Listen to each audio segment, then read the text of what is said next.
What's up, everyone? So we're back with Reverse 1999. It's the Reverse 1999 second anniversary. The 2.8 update. So I know it came out 2 days ago. That's a lot of points. Should I add drawing stuff for points?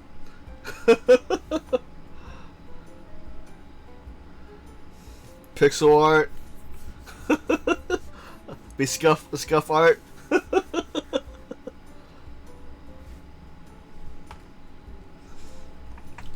All right, let's see what we get.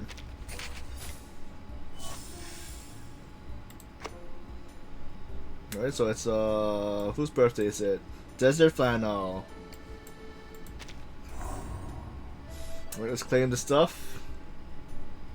So we're trying to get Nautica. Okay. Oh, wait, so we get Auric for free? Oh, that's good.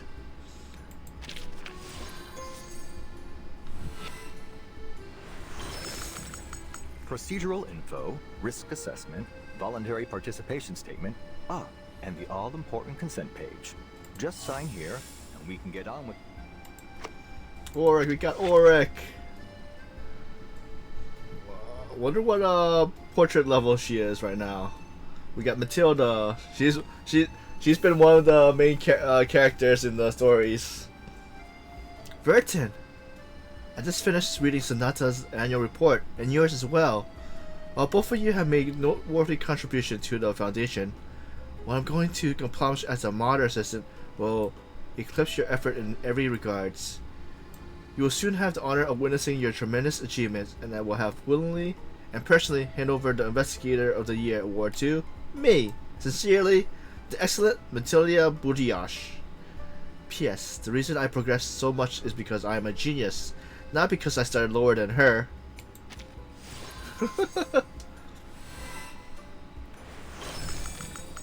Hey! Why are you here? Wait, does it mean Soneto is also? Okay.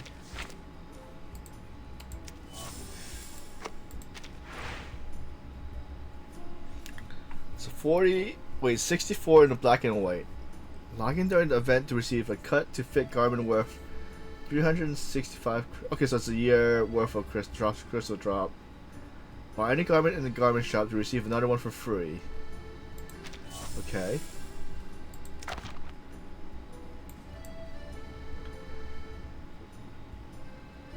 Okay, we'll see. Let's see, what can we use it on anyway? Oh.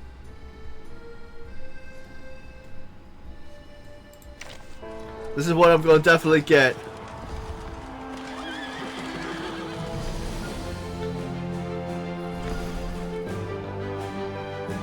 The Queen.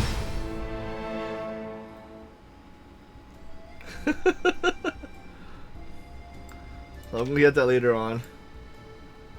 These other ones don't have Wait, what? Was that Works thing? Well, that's kind of neat.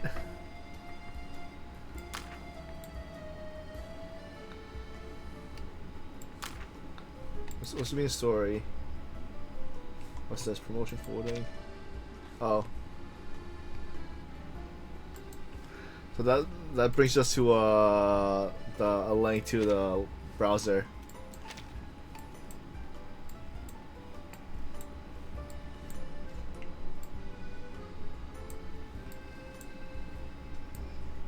So you can tell I already have 37.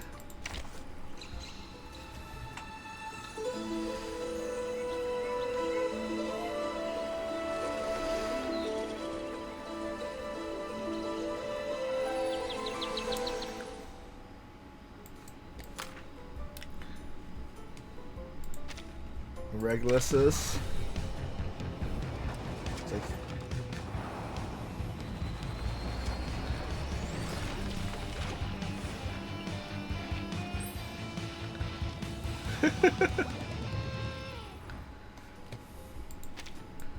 I think those are the only unique ones. Okay.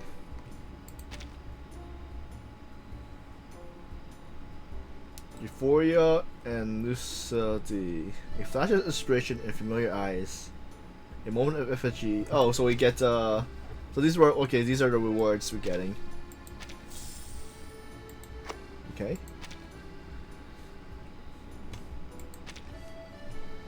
We can collect the mail too since so we got a letter of appreciation. Dear Timekeeper, to the travelers who had journeyed halfway across the world without pause, we send you this letter with our utmost gratitude. Today is either an important moment in history, nor is it a prosperity date, but for us, it is a day that must be commemorated. The storm continues unabated. Time and stage shift relentlessly. Old friends and new acquaintances take turns performing in an endless play of meeting and parting. Yet, we remain privileged to witness it all alongside you. As we come to the conclusion of this letter, we ponder the meaning of anniversaries, to never forget the past and to always look forward. Perhaps, in the eyes of many, you stand as a monument that represent countless eras. Enclosed within the letter is a small token to appreciation. We hope it brings a smile to your face while you are busy with your travels. So it's 7 days, so might as well collect it before it expires. So got that. Let's see, what's this other one? Oh, these are just for the maintenance and stuff. Pay them all. Okay. So other thing we were checking out was this or oh no, that's not. I'll probably gonna get the jukebox also. I don't much care for Pericles' symposiums, but if you can stand the speeches and politics, you can always find an interesting character or two in attendance. Can I check out our annual report? Oh wait, that's also online. Okay, I'll check it out later. I thought it was gonna pop up on this side. I guess I'll post it once I have time. Alright, let's do some polls. We have enough for 3 polls, I think, right? Oh wait, no, we made. Oh wait, okay, we have enough. Wait, what?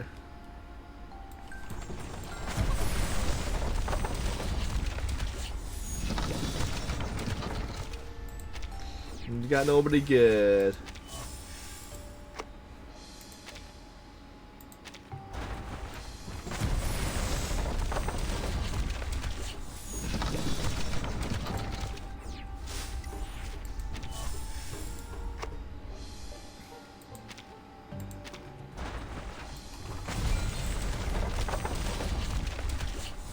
Oh! So what do you think? Did we win? Or is it 50-50? What? The annual report?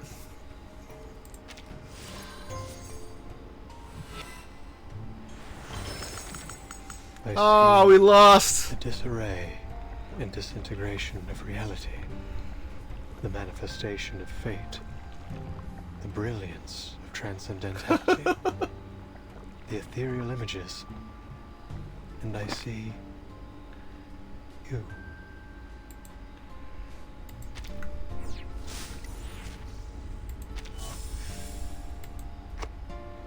For setting sail. Alright. Paradise Regained. Main story.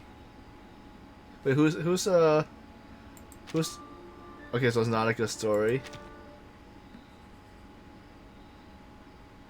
I'm not sure what this is yet.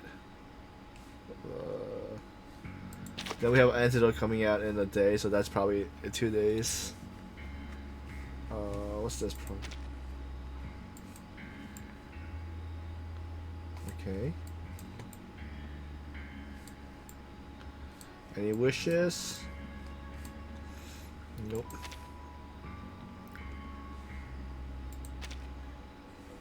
Okay. Let's check out the trailer.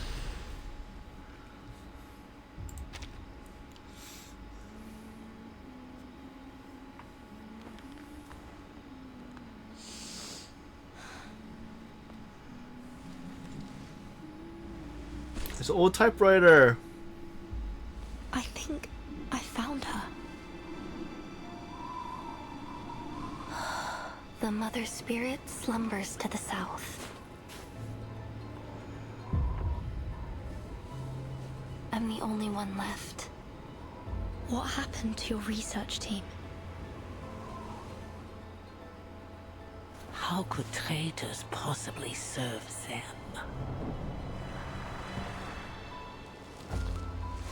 A gesture of good faith. What's your purpose in all this? We're out of time! The road ahead will only grow more dangerous.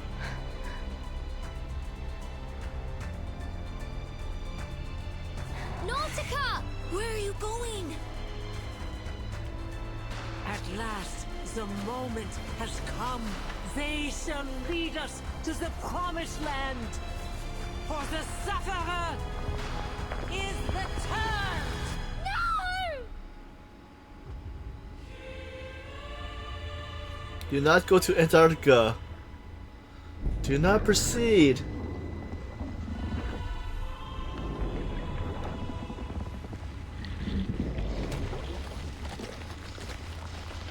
It's Nautica.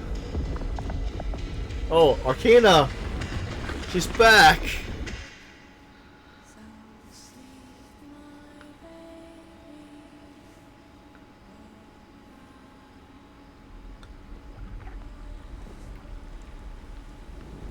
Mom.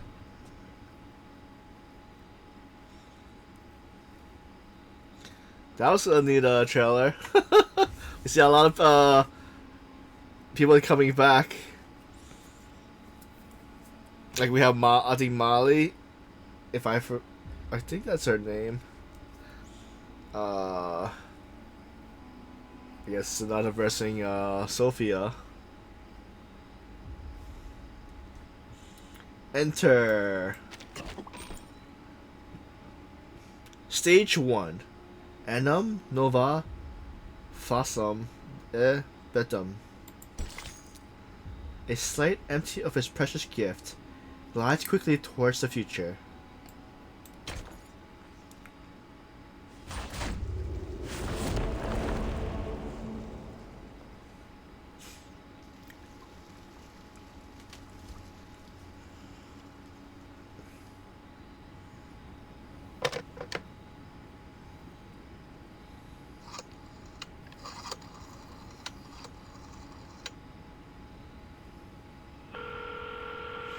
A sealed office with a screen emitting white light.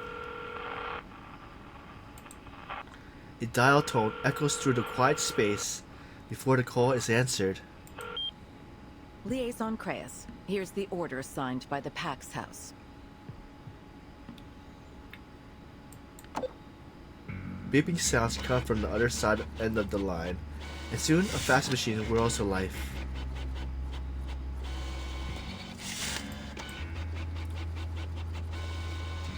This is the Military Commission's conclusion. Contact Admiral Psalm of Zeno and lead the troops to these coordinates immediately. Be prepared for an all-out battle.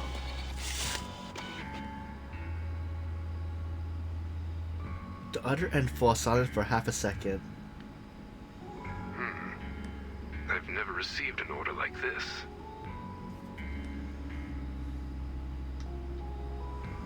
Standing in the half-lit room, the Vice President draws a circle on the frosty window. Note that the designated coordinates lie in Antarctica. There you'll find Manus Vindicte's largest stronghold and the site of their ritual. Ritual? Yes, the ritual of both past and future. It seems Manus Vindicte has been preparing it in secret for quite some time. Her tone is as cold as the weather beyond. What's this ritual for, exactly? You'll find out soon enough. We haven't fought a battle of such scale and so suddenly since the Battle of 1999.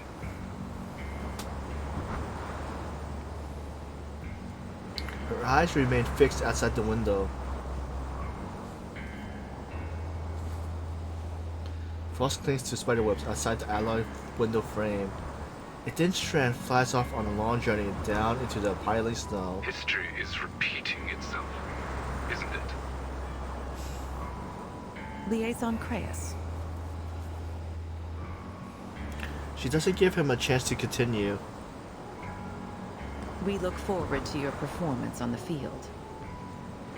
As you know, officers with successful track records are often given greater access to information.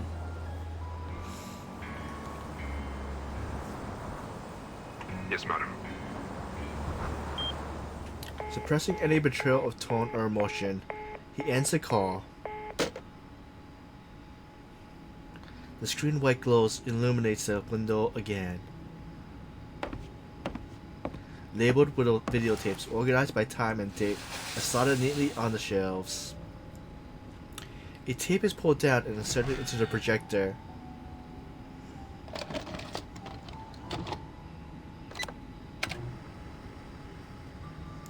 History is repeating itself. But we still have hope on our side. The screen crackles with static. A child's voice comes gargled by Age Electronics. What's this? Is that Verton? Oh. It's a gift for you. A gift? It is Verton. Suitcase. That's right. To celebrate your appointment as the Foundation's timekeeper. This is a moment to remember, Burton. The child doesn't seem to understand the suitcase's significance. And yet, she has more questions. Who's it from? Why didn't they give it to me themselves? It's from an old friend. An old friend? She left you a message too. Is it that Doris? She said,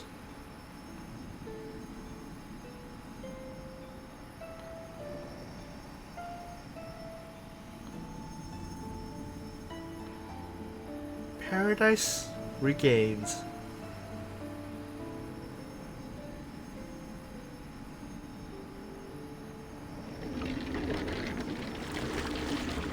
Wait, and they're underwater now?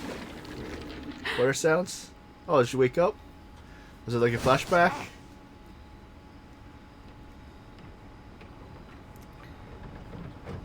Is everything alright, Timekeeper? I'm fine. Thoughts return to the present. A memory just came to me. The further south we go, and the colder the weather gets, the harder it is to shake this feeling of deja vu. It's like... The sensation, pain, and pleasure. Call it emotion or some psychological medicine of the like Agala. I've been here before. Her companion's concern reflects back to her from the window. A deep breath suppressed her heartbeat. Will we be there soon? Words are cut off by a bustle of the ship's docking.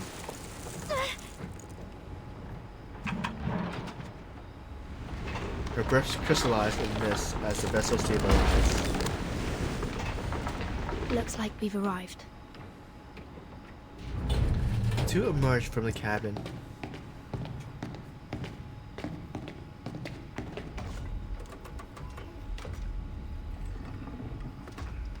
It's so bright! After days of convert detours, at last they stand on the sunlight deck, looking into the distance. This is McMurdo Sound, the starting point of our Antarctic expedition.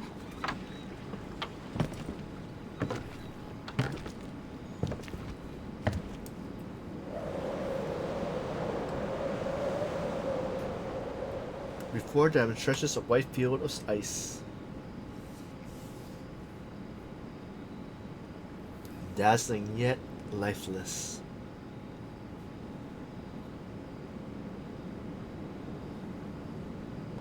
A droning silence that gave up no hint of what may once have been.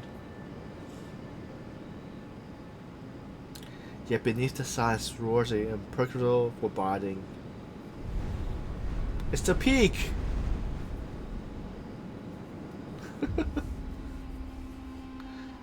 He etal revelato he ascend finesse.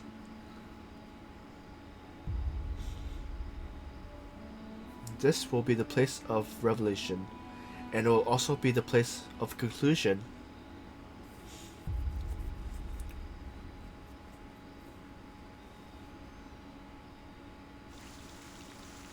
To be continued.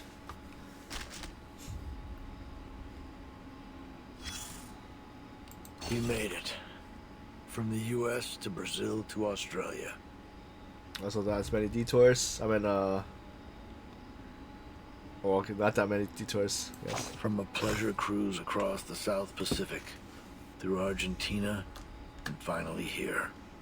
Your feet firmly planted on the southernmost continent on Earth. The enemy's been beaten back, retreated to this polar desert. And here you are too. All because of a single command. Find that writer. Dr. That's all you've got. No plan, no place or time. Not even a full squad. I can't help but wonder what pushes you forward. What gives you the eagerness of a newly enlisted rookie? Soldiers follow orders.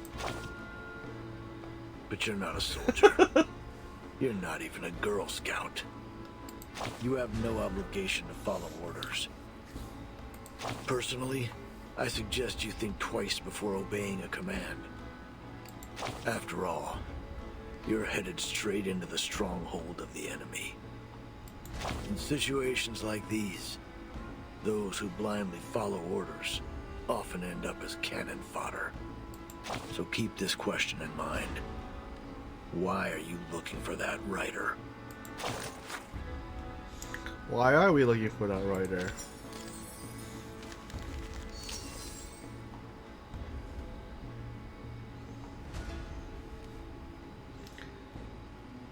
So let me check. Let's see, what's ice on delivery?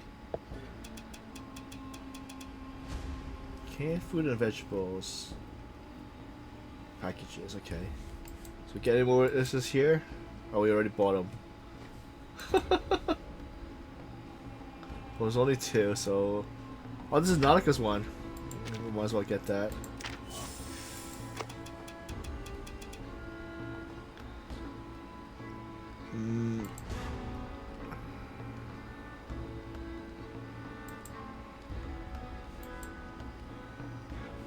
I guess we'll get the rudder stuff later on. Wait. Stage 2. The rim of the ancient mariner. Forward with heads bowed, the ship drove fast. Loud roars the blast. Southward we fled.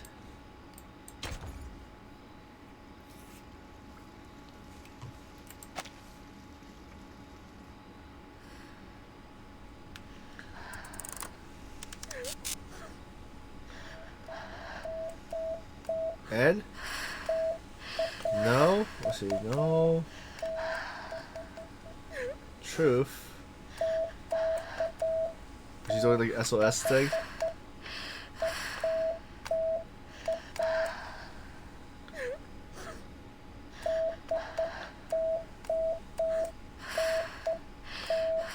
Don't go.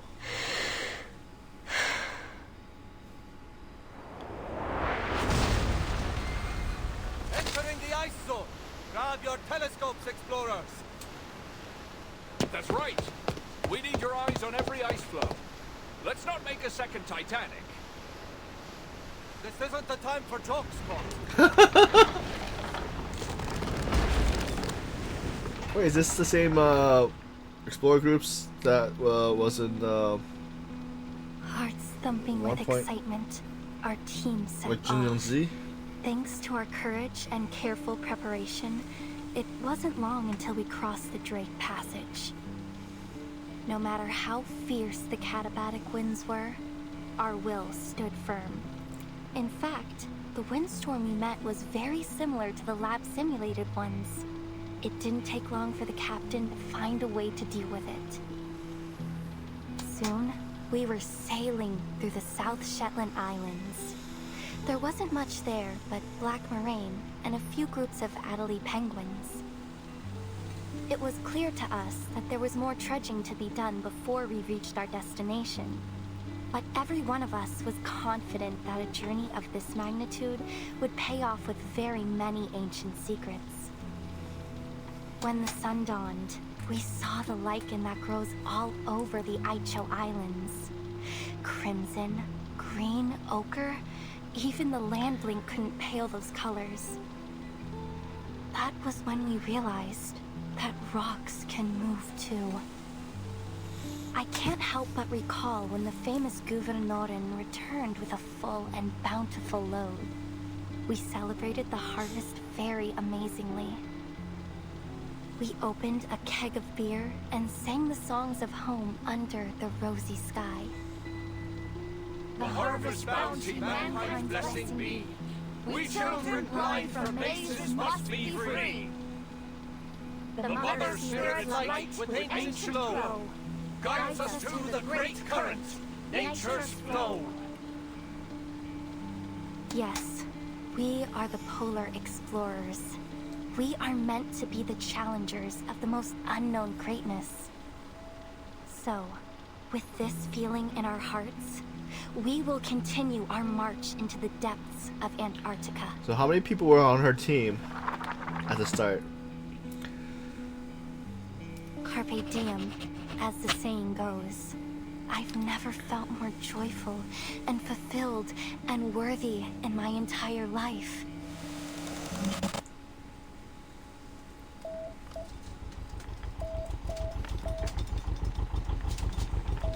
A two-stroke diesel engine sputters. Sparks fly as the radio transmitter growls. I must send it out. A ragged, maddened voice comes from the research station's darkest corner, speaking into broken equipment with undeliverable messages.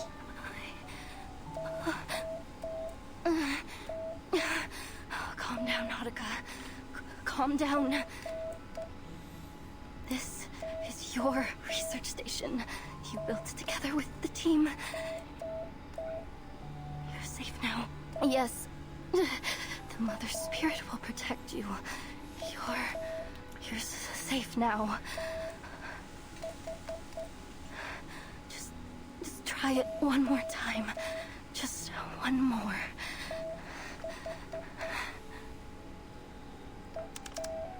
Her fingers keep pressing the broken transmitter key, while her body shakes uncontrollably. Come on. You can do it. It's simple. You didn't go crazy. You have all your brains in here in your head. It knows all the letters of Morse code and how to send them. See? There's A and D and E, F, C. You know them all. Just use them to spell out the warning message and send it out across the whole world to everyone. It's easy. Like playing a game of tableau. Yes, so easy. I can do this. She munches down on a black gelatin fluid in her mouth. No. Truth. I saw in this trailer already.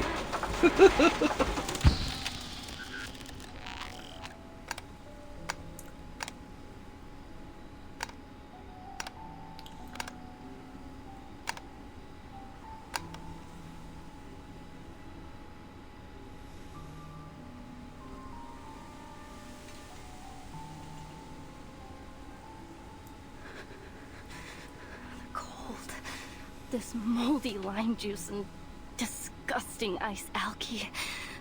This damn frostbite.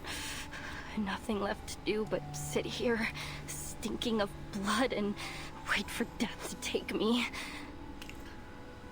I have to warn the world. This place isn't the last oasis, and there's no such thing as the Hollow Earth. But no one will believe me if they don't see it with their own eyes. Nobody. Because I used to be the same way. Through giant mother's bones, the path is laid.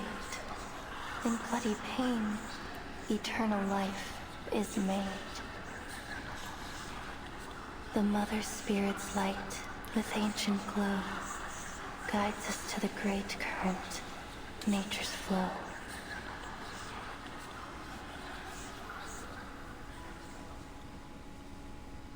Not now, little Matu. Mother Spirit, bless me. Lend me your glorious strength and grant me your protection.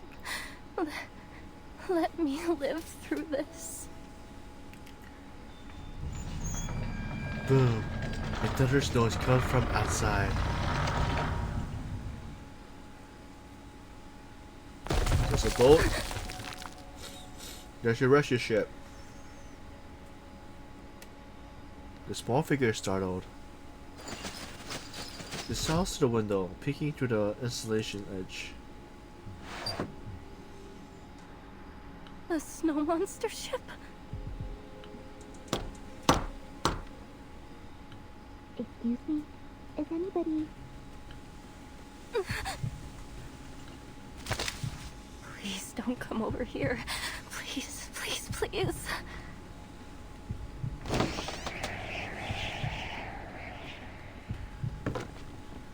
A bright-haired snow monster has invaded the store's last refuge. Excuse me? Is there anyone here?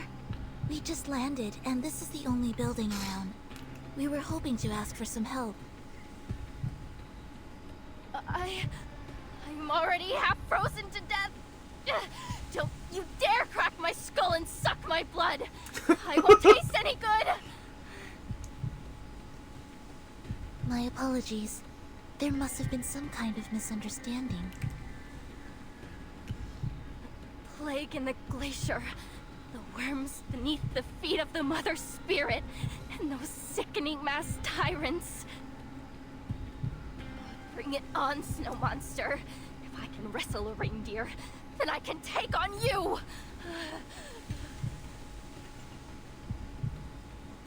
Wait!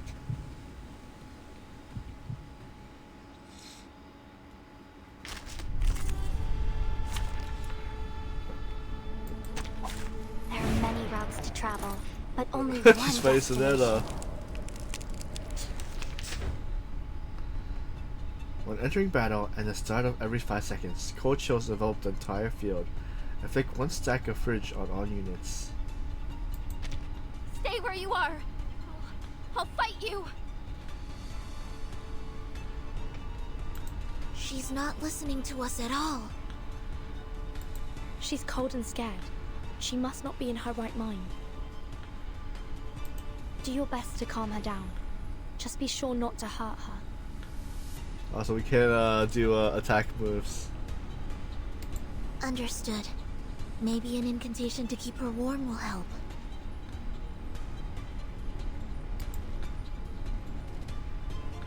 Wait, are we supposed to attack?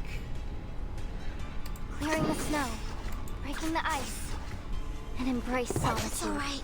Find strength and true knowledge. So long lives this, and this gives power to thee. Clearing the snow, breaking the ice, embrace the cold. Don't listen to the false whispers. Sempre caro mi tu quest'erbo cole.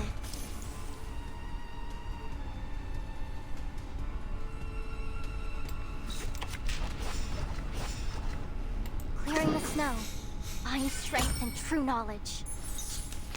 Sempre caro mi tu quest'erbo cole.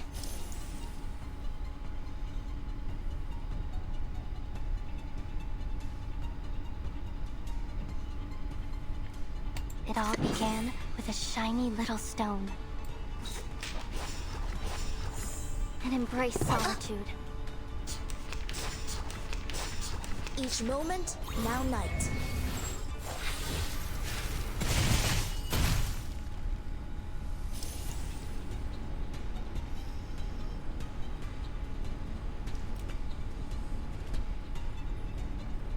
Breaking the ice.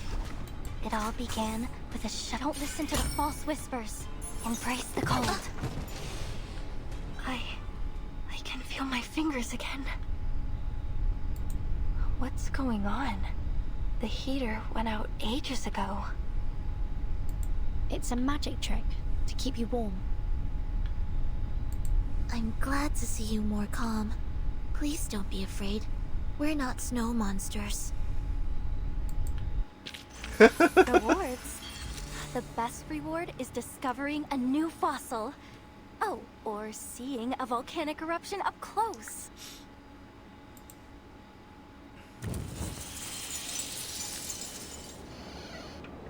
You're not a snow monster?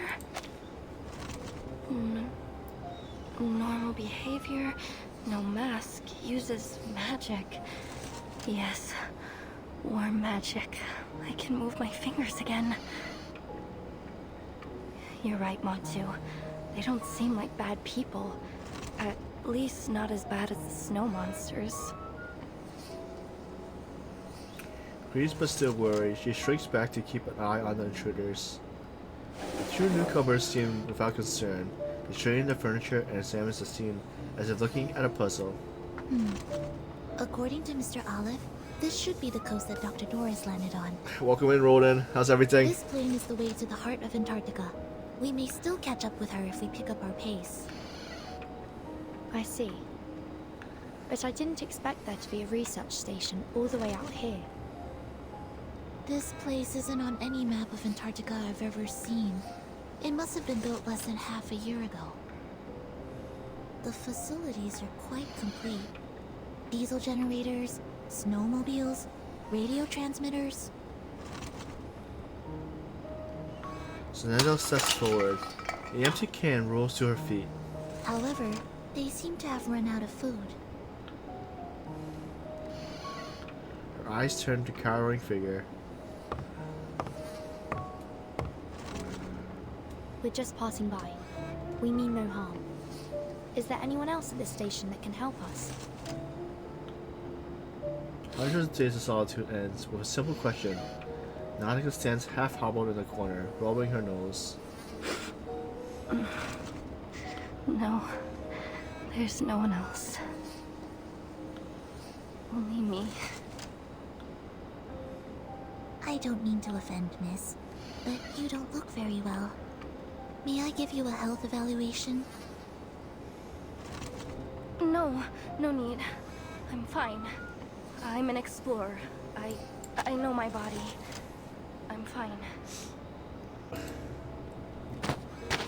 She retreats back from the newcomer's offered hand.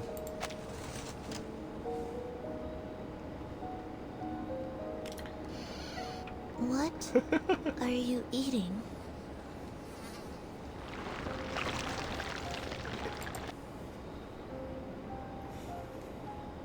Nautica clutches the black slime.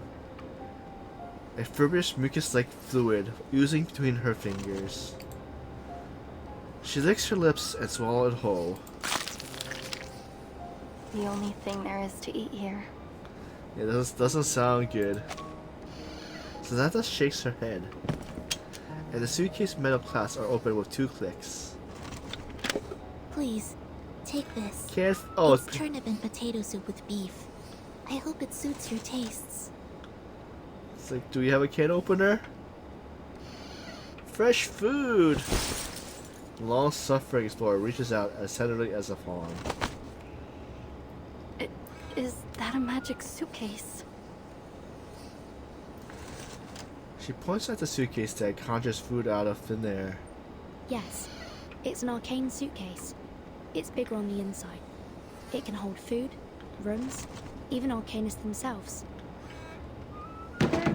So you're arcanists?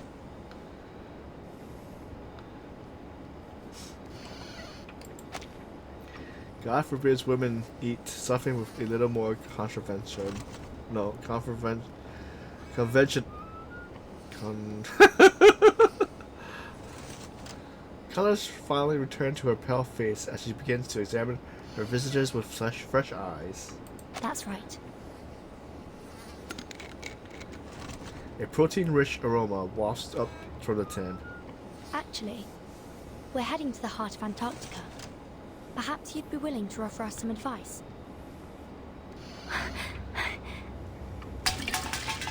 She knocks over the tin in panic.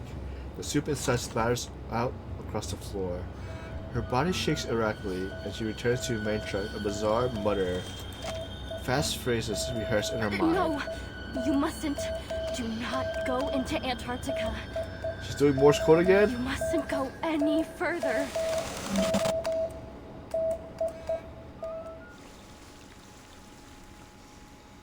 What do you mean?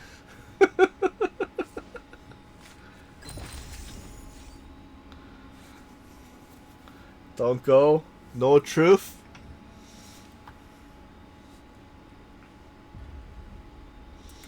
Part 3. An icy road.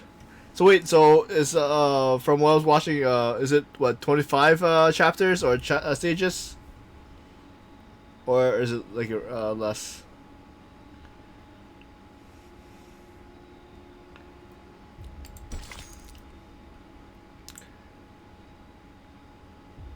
Beneath the ice, the answer lies. For them, for her, for you.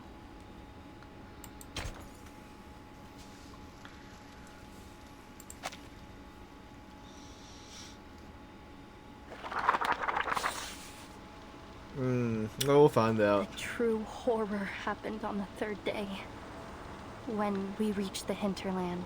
We're gonna get up to part appeared 10 in the sky, before we in the broad daylight. Okay. Solar flares and the coronal mass injections that came with them caused the aurora to appear so bright that it was almost blinding. Relay saw it as a warning. She said that exploring the hinterland was a profanation of the Creator. Kot, however, stood against her. He said that the snowbrick windbreak we made would protect us, and we couldn't let all those days of hard work be in vain. No one knew that the real terror was beneath the snow, deep below our feet. The sextant was right, as long as we stick to this direction.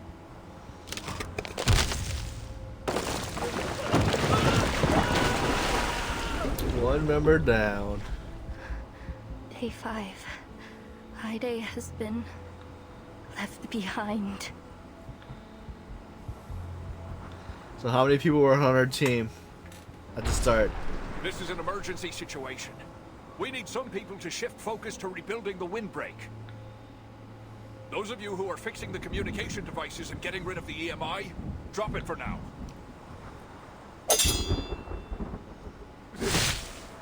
Devil!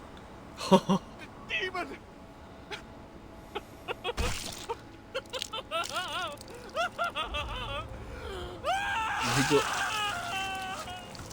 Did he go mad? Day 7. Kot is gone. The situation is getting worse.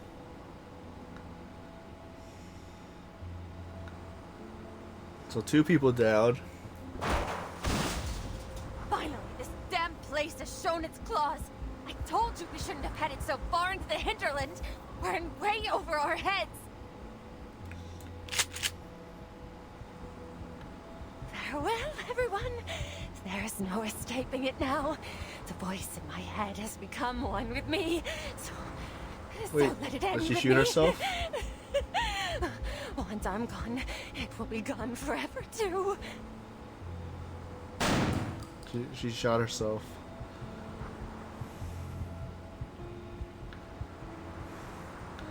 Day 10. Day 15. How many days? Day 23. How many days was she in the Mount Day Antarctica? 30. Everyone is gone. Only Frile and I have survived.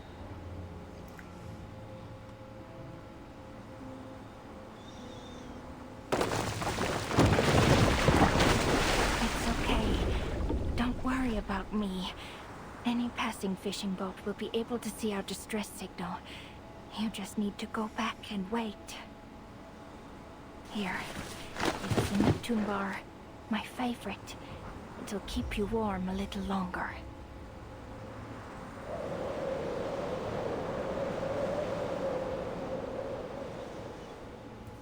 And this is the thing with we saw in the trailer, right?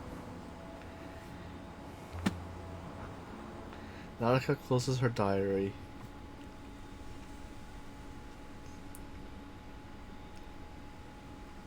That's why you cannot go to the hinterlands. In fact, you should leave as soon as possible. I see. So this is your concern. But rest assured, we are taking every measure to ensure our safety. That said, even a draft map would be extremely helpful to us. Ah, I get it. Timekeeper? Please, take this GPS device. I've pinged its location. Help will arrive soon. My apologies that we can't stay with you until they arrive. I'm afraid we're on a time limit. Excuse us.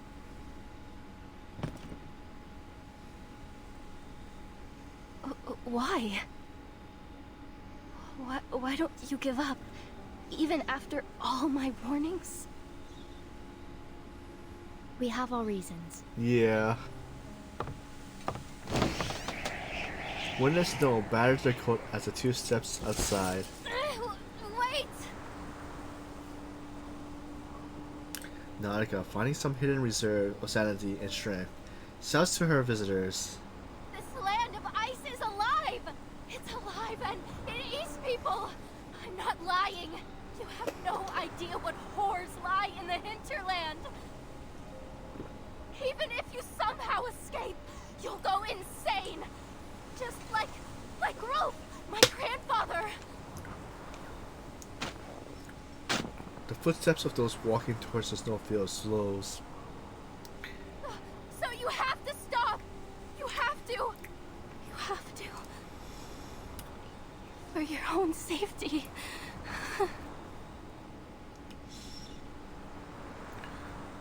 Breath hangs in the silence. After a pause, they turn back. Rolf Amundsen. I know that name. What? The outstanding human explorer. His research has formed the basis for understanding many applications of Arcana. Countless Arcanists have benefited from his work. It's said that your family holds a particular set of beliefs about the unsolved mysteries of the world, and that every one of you holds a passion for Arcana. Nautica looks down. Are we that famous? Indeed. It's widely known that many members of the Amundsen family became explorers. Their passion was so strong that it's been recorded in Arcanist textbooks. Nautica's eyes widen, cheeks red from coldness and excitement. I assume you're here in pursuit of something, just like the rest of your family. And that's why you're reluctant to leave, even after all the misfortune you've encountered. Is that right? I'm not sure if that's a joke or not. Reluctant to leave? I pray to the Mother Spirit to take me away every single day. This station is close to the shore. There are many ways you could have got the attention of passing ships if you'd wanted to.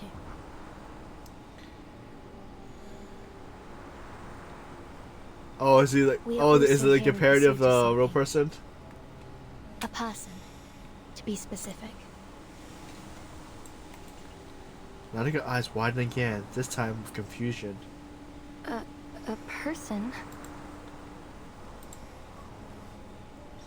A sigh echoes through the small station. Are you familiar with Manus Vindicte?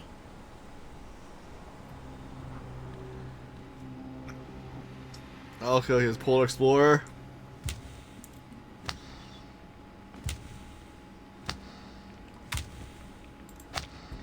In the dark cavern, ritual symbols have been carved in a massive array, drawn in blood and Parursa's ashes.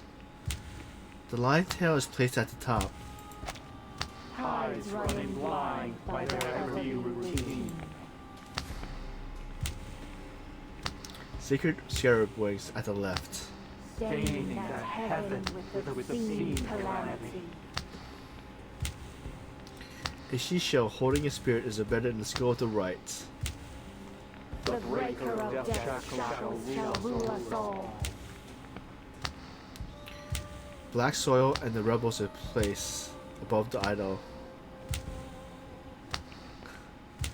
A founder of youth elixir from the cursed From this alchemist. day forth and evermore.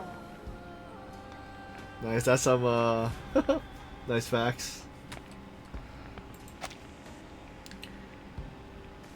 Let's see if let's see. Amundsen ran his career as a polar explorer, at first mate of Andre de Glurlec's Belgian Arcana expedition, 1897 to 1899.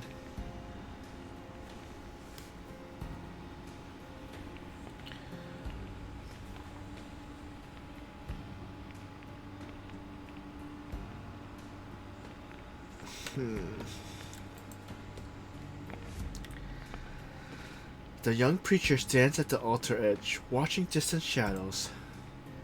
The figures she awaits traverse the narrow passageway, entering the altar cavern at last. You've arrived. Has the prophecy Sophia! foretold?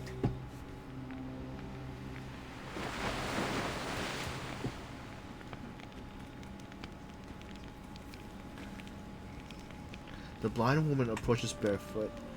In one hand a cup of homo, in the other a bundle of film. Finally, she stops at the ritual soul vacant corner, completing its The shape. preparation of the ritual is about to enter its final stages. The inculcator of Arcanum, Lady Arcana, has revealed to me the final revelation and oracle. Hear ye! The blind visitor shall start the great ritual on our behalf. That's your wishing wheel. The black-clad believer kneels and prostrates itself before the blind woman, their chanting synchronized and unceasing. Her sightless eyes seem to pierce through eternity before finally setting on the ritual center. There stands a golden spinning wheel, locked in silent communication from her.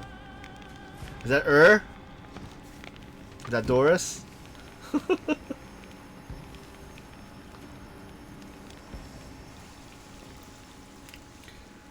To be continued.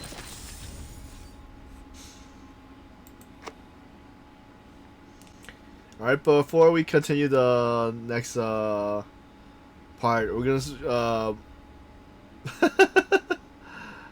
we're gonna do the ad thing since I hit snooze already, so I'm gonna let it run, and then after the 3 or 5 minutes we'll come back.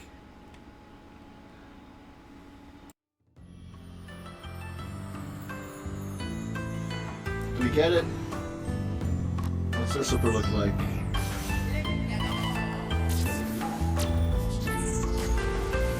Tornado.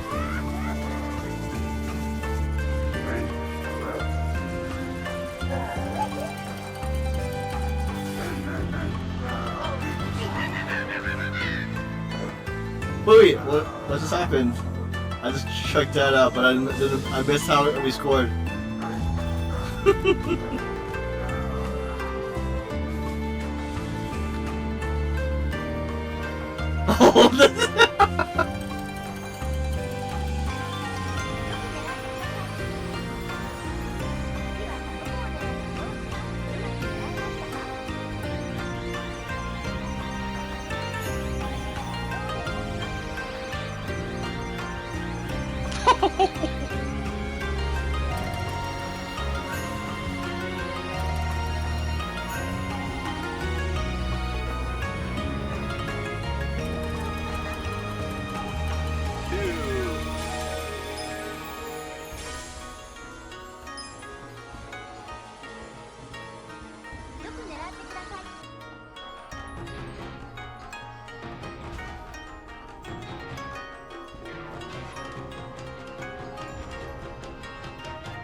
Oh, really?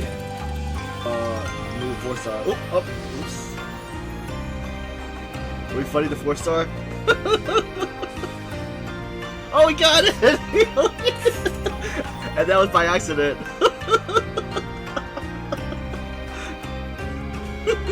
I was just saying I didn't have enough for a 10 pole. Oh, we got lucky.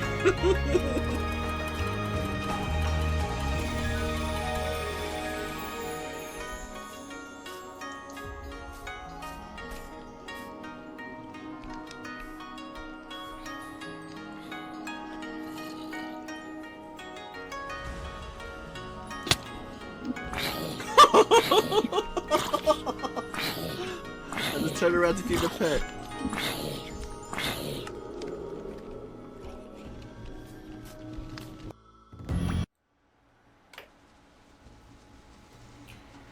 Yeah, nice. Alright, so we're back from the ad break. We're back to, let's go continue on. Part 4, My Travel Companions. Come on, keep up. Don't lag behind.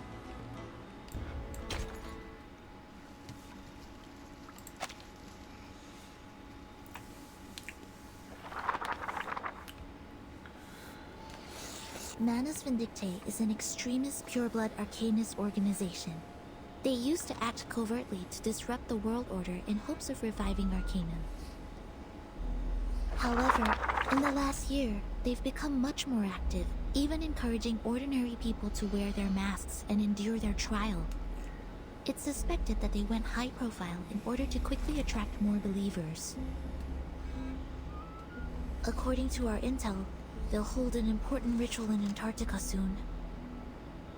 And we're searching for someone who may play a vital role in this ritual.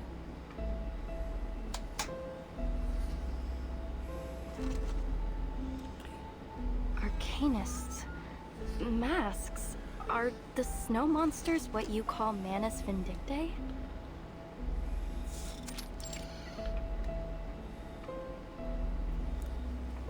Monica words are marked with a strange excitement.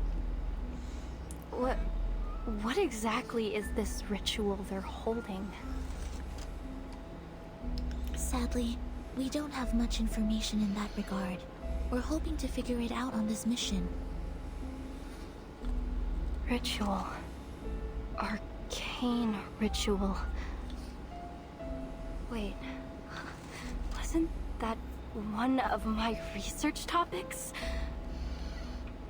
Draw the formation, place the offerings, and summon or invoke her spirit through a series of actions to communicate with the Mother's Spirit. She looks up with pure eagerness. Do you know of her? Do you know the Mother's Spirit? Sorry. No. No? Please excuse us, miss. We have to leave now. Oh. And given that the communication equipment at the station isn't working... The suitcase opens again, this time revealing a radio decorated with a flower. Miss Radio! Miss Radio shakes in Nautica's palm, struggling with a harsh shift in the Arcanist's temperature. May I introduce you to Miss Radio? She'll receive the signal from the rescue team for you. In the meantime, you may await their arrival here. The incantation keeping you warm will remain effective until then. And thank you for your advice. We will proceed with caution. The station creaking door reopens.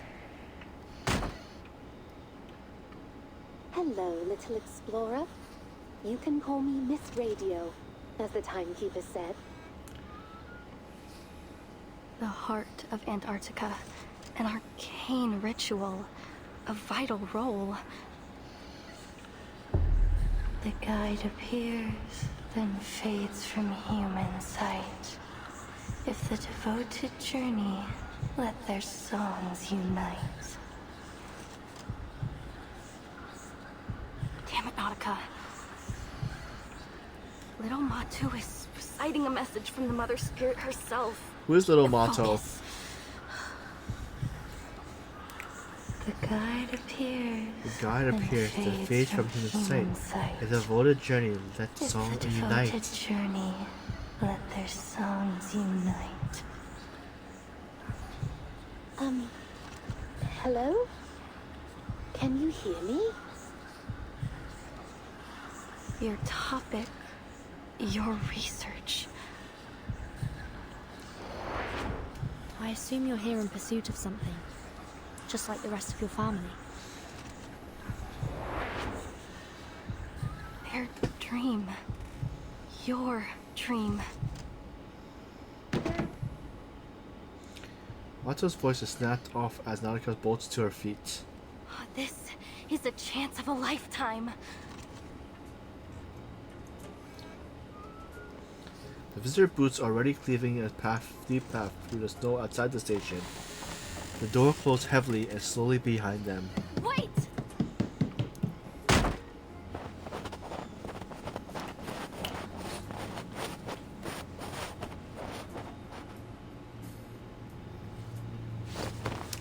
Her hand trembled with excitement as she pulls a map from her pocket to struggle and unfold it in the winds.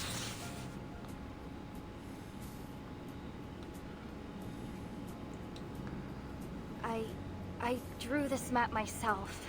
It's a draft, yes, but, well, in this situation, it is the authoritative guide on Antarctic mythological archaeology. I recorded everything I saw in Antarctica on it. See? Here's the route from the station to the hinterland. And here, the landmarks along the way. And this, I charted the topography around the ruins at the heart of Antarctica. Right here. Ruins? You mean there's an undiscovered site in the heart of Antarctica? Yes, exactly! It's never been recorded in any reports. It's a brand new discovery of our team. The two exchange glances. And Manison dictates hiding place. Sonetta nods. It's highly possible that the ritual will be held there. But we've never entered the ruins. The closest we came was in its periphery, but the weather was too severe. We had to turn back. But if Matu is right, we'll make it this time. And by we, you mean... Well, if it's possible, would you mind taking me with you? Nata takes a timid step, shuffling forward like a pinwheel. You see, I could be in danger waiting here by myself. Why not just follow you and... She gulps a sharp breath of dry, cold air, and her voice quivers again. And... wait a minute. Is there really a rescue team on the way?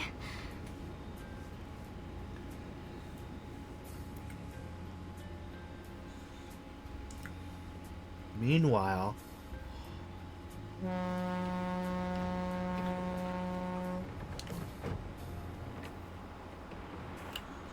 a small schooner enters icy water. Orc fur fluid moves erratically. He grips a communication in one hand, while impatiently tapping the porthole with the other. Yes, we've tested the stability of the Regulus record in the storm the hard way, but there are still some experiments to be completed, and that is a problem. Our study is like a baby who's just started to crawl. It's making moves, yes, but it isn't exactly going to win a marathon anytime soon. That's why we need you to stay in the lab. You have the greatest knowledge of the artificial storm. You're more than capable of continuing the work on your own. Yes, I know how much you want to see the Timekeeper and embark on your cross-century rock expedition. But the experiment in Antarctica isn't one of your concerts. It's a gamble, and we're betting every hypothesis on it. Is Regulus with them? If Regulus, that is your record, is in fact the key to artificially controlling the storm and its syndrome as we suspect, I hope it can at least serve as the Timekeeper's backup plan in this Antarctic operation should the worst happen. You know the agreement we made with her. I take the Regulus record for experimentation and support, and you stay in Laplace to work on the artificial storm. He adjusts the record to snugly and securely under his arm. Even after surviving multiple storms with its former owner, the record remains good as new. Boss, we've entered the continental shelf. If Manus Vindictae picks up a long-distance comm signal, this operation will be declared a failure. The guard chewing chocolate-flavored rations mutter out a warning. A deafening horn blasts echoes in the distance. Hearing this, the guard exits the casual lodge and moves onto the deck, scanning the horizon.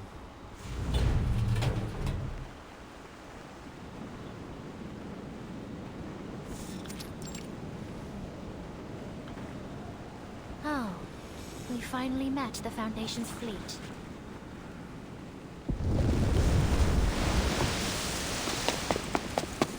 What? A dark shadow cloaks the heavily heaving waters. Eric looks up from his communicator. What is it? Oh, it's the... Wait, is that not his boat?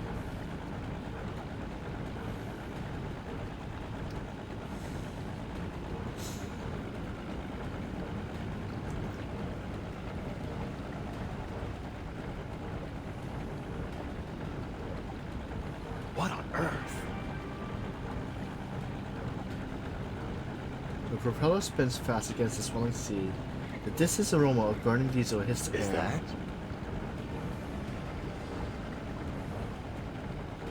From the sewer, a sailor turns to face. Trickle, the battleship, and Dina, the destroyer. Are they deployed from Petropavlovsk-Kamchatsky? Traveled halfway across the world to get here. Looks like they're finally on the last stretch to Antarctica. From the north? Surely not. Yeah, that's right. Seems that Commander Krayas and Admiral Song have struck a deal.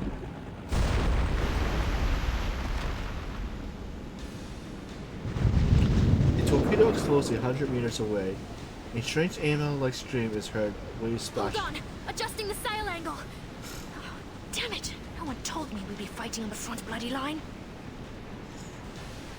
It's one of them armed Magnus beasts that the Manus modified. Didn't expect their first line of defense to be an actual monster. Dino's elite expeditionary force versus the army Manus Vindictae's gathered across multiple storms. This is gonna be a right hell of a fight. What is he so excited about? Come on! Help me at the helm!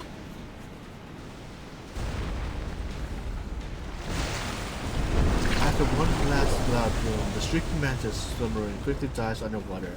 Soon, the icy ocean turns blood red. The line cut through the frozen water, moving fast towards the fleet. 135P, prepare to engage. Bridge ready.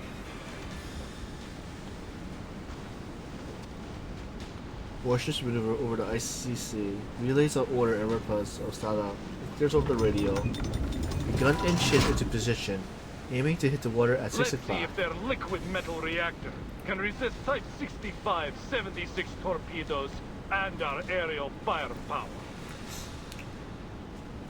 Attack!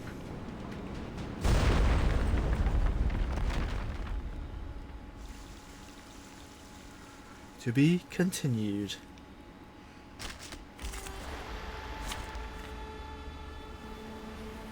Let's see. What team do we...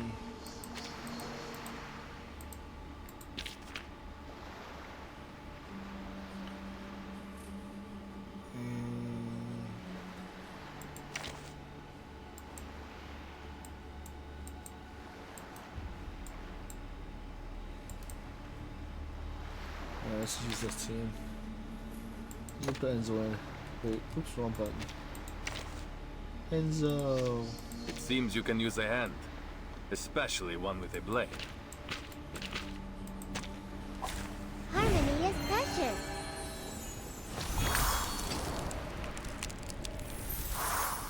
Chilling air spreads, reflecting all units on the field with one stack of frigid.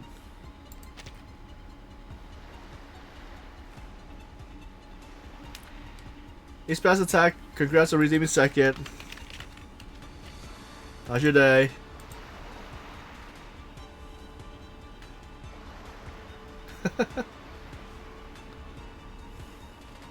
In todos los momentos. Is that a fairy in the liquor? Into the darkness. Wait for the right moment. Did you just finish work? Villainous moment. Yo, know we're coming. En la acumulación de laberintos, suéltalo todo una vez más.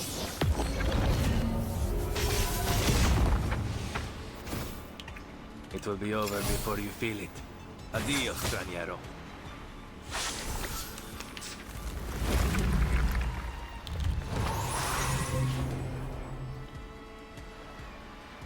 A pot of liquor amidst the flowers. Más allá del concepto mundano del tiempo, en todos los momentos. Into the darkness. Give them a warm welcome. Do I have to do this? Idealismo, vuelos de fantasía, patrones ocultos. I haven't had a eureka moment like this in a while. The poem I just wrote is amazing. Huh? Did you already eat? Wait, you should make something to eat. You weren't listening, were you? Then let's do this again.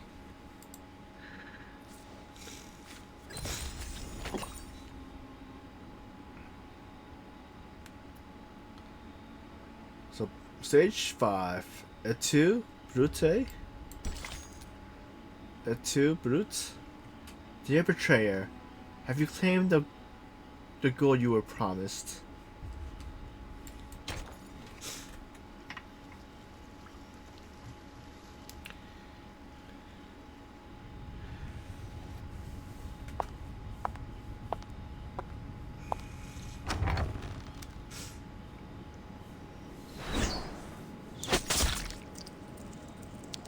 What was that? Did we hit something? Or is that hitting the snow? A thin lead arrow hits a gallbladder, spilling bile and blood. The young apostle grows pale. Her breath fades as a whisper. What? Nearly half of the Magnus submarines have been sunk. Speak up.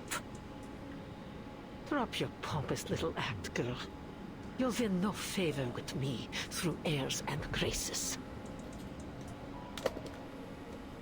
Nearly half of the Magnus submarines have been sunk.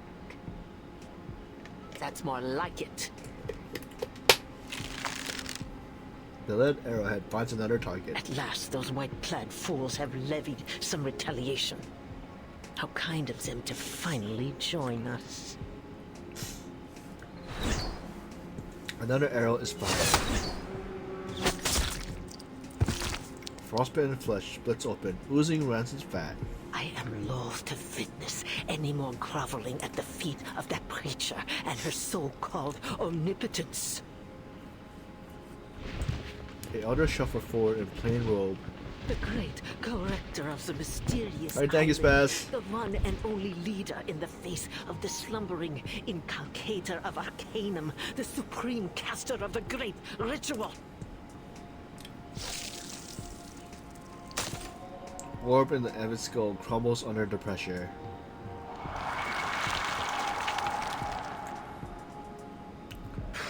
She was nothing but the wrong person at the right time.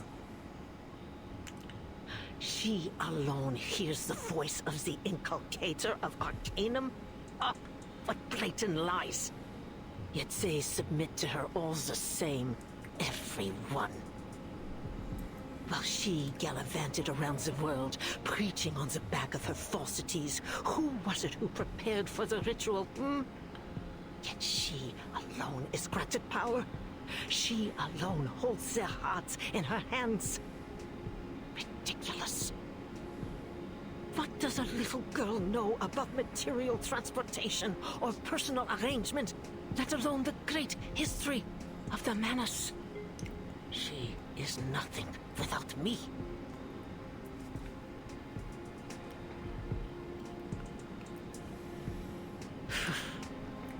It is not you to whom I refer, girl.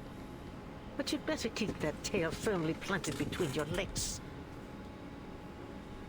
Your actions aboard the Free Breeze have garnered much attention. Attentions that could easily have been avoided. Now the whole world has their sights set on the southern hemisphere, and it's all thanks to you. No amount of ritual materials can make up for that. This is precisely why I was against giving power to you infantiles in the first place. Arrogant, reckless fools. There's not an ounce of self-control to share among you.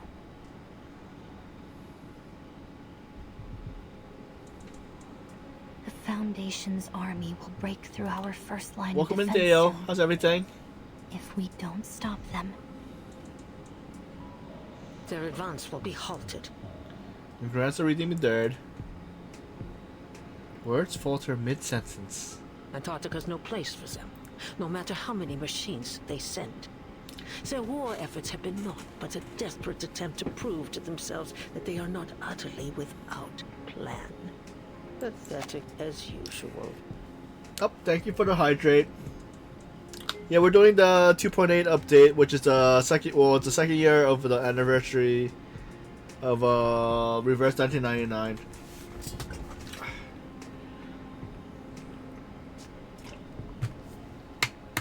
Stretch. So this update came out, I think 2 days ago, and we're finally starting it out today. I'm not sure how long I'm gonna keep on going. I was gonna try to go to stage 10, but it might be sooner.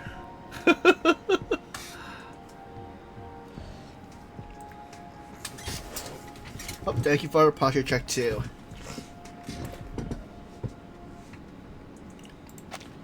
You're right. There's no need to concern ourselves with the insects scurrying beneath our boots. Our role is to support from the outside, to ensure the ritual proceeds smoothly. That's all. What driver straps the blinders to your face, hmm? Or were you simply born unable to perform more than one task at a time? Tell me, how do you ensure the safety of the interior? The young apostle allows her breath breathing to grow fainter, struggling to keep the absolute appearance of humanity. I'm not sure what you mean. Yeah, because for me, I like it because of the like, you know how because I was thinking of doing, like, you know, visual novel gameplay stuff. So it reminded me of that, since it's a lot like it. So.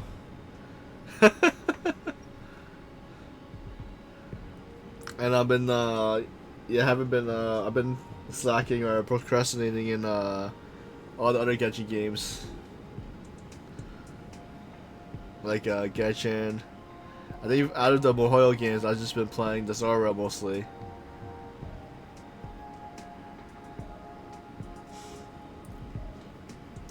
Yeah, I think yeah, because I was trying to do the weekly thing, and I guess I messed up because I guess I started the week thing. Because I think I had 3 out of 5, and then it resets. I'm like, alright, so I guess the 3 days of me doing the dailies and the thing were wasted. So I guess I have to at least get 5 to get the constellation after the 8th week. So I'm not sure if I'm gonna make it because it says 65 days, and I'm not sure how many weeks already passed already. Because if I did let's see, like 5 times 8 will be 40, and let's see, 7. All right. Thank you for the alert, Dan.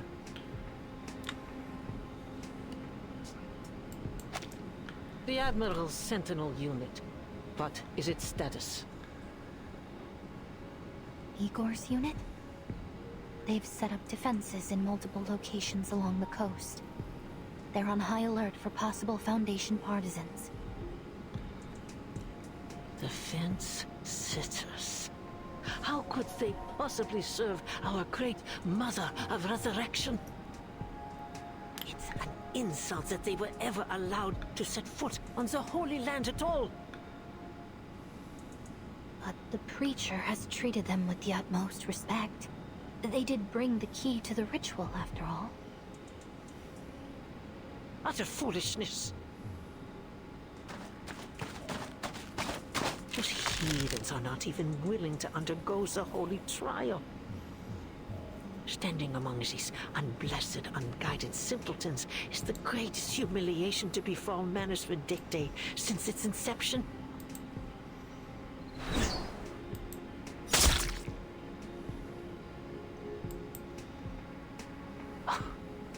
Despite this, it is of little matter in the face of the ritual.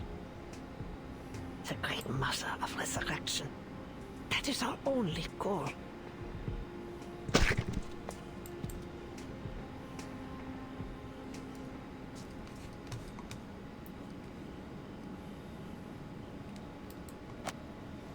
A pitiful remains of the birds are flung at her feet. The tent are pitched, yet exhausted lingers like frost on a cold morning.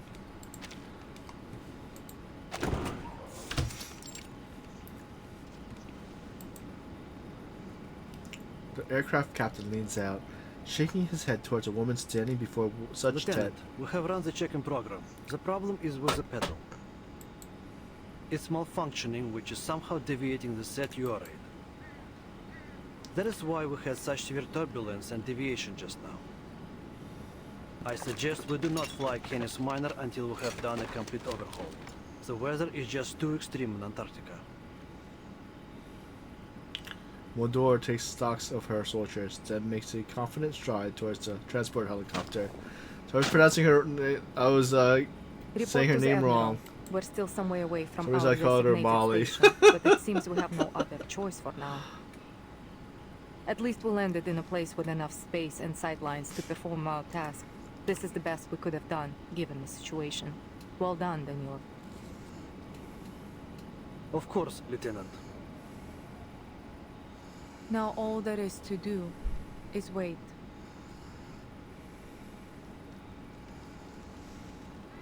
Wait for what? The answer is about to be set free. Attention! We have an order from Admiral Gore. We are the perimeter defense of Antarctica. We must be ready for any possible attack from the Foundation. The Admiral is stationed in the Sanctuary. From there, he will administer orders to both us and Ptolemy's infantry squad at the other port. Modor adjusts her collar, her mouth dry.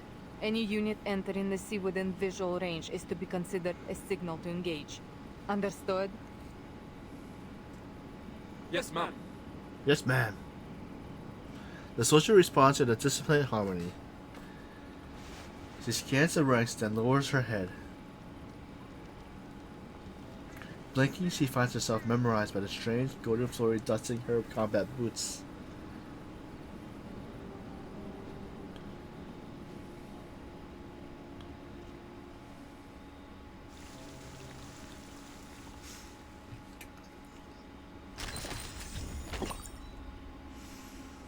Alright, so I'm thinking we're gonna do 6 and that will be the last one for tonight.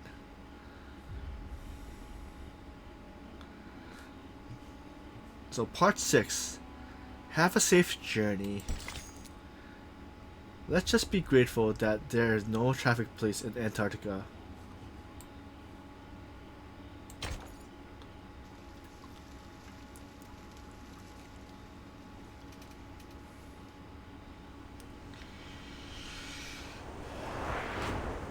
Timekeeper, are you sure this is the right direction?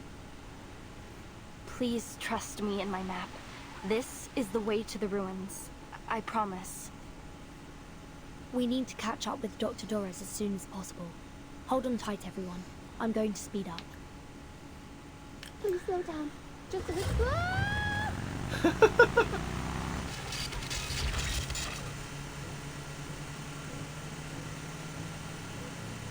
The snowmobile races across the frozen plains. The driver's face composed and certain, yet her passenger eyes widen. Wow, incredible. You really are an arcanist. We couldn't figure out how this thing worked. The new model with the Chevrolet bumper, only Frile was able to drive it. But you knew how to drive it as soon as you touched the handle. Are you trained to use human technology at the Foundation too? If you are, it would be a huge case support to my study on Arcanist lifestyles. The truth is, Ms. Amundsen, the timekeeper has never driven before. As the work seek past her blur, panic creeps into the backseat passenger's face. Don't worry. I'm generally a proponent of safe driving. Generally? Always the crash. What are those snowdrifts ahead? Numerologic ice towers! All over! Stupeo Swift.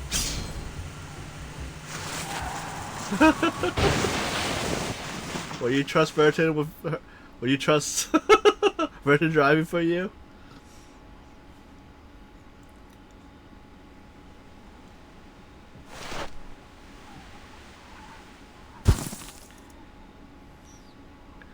Everybody's still alive.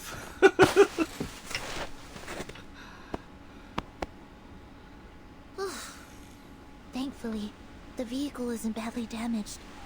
Miss Amundsen, are there any other obstacles ahead that we should know about? That's strange. This should be an open plain. Monica lowers her binoculars, muddling in confusion. She stumbles backwards as her feet slips over the outcropping of ice. We should take a detour. This place isn't suitable for snowmobiles.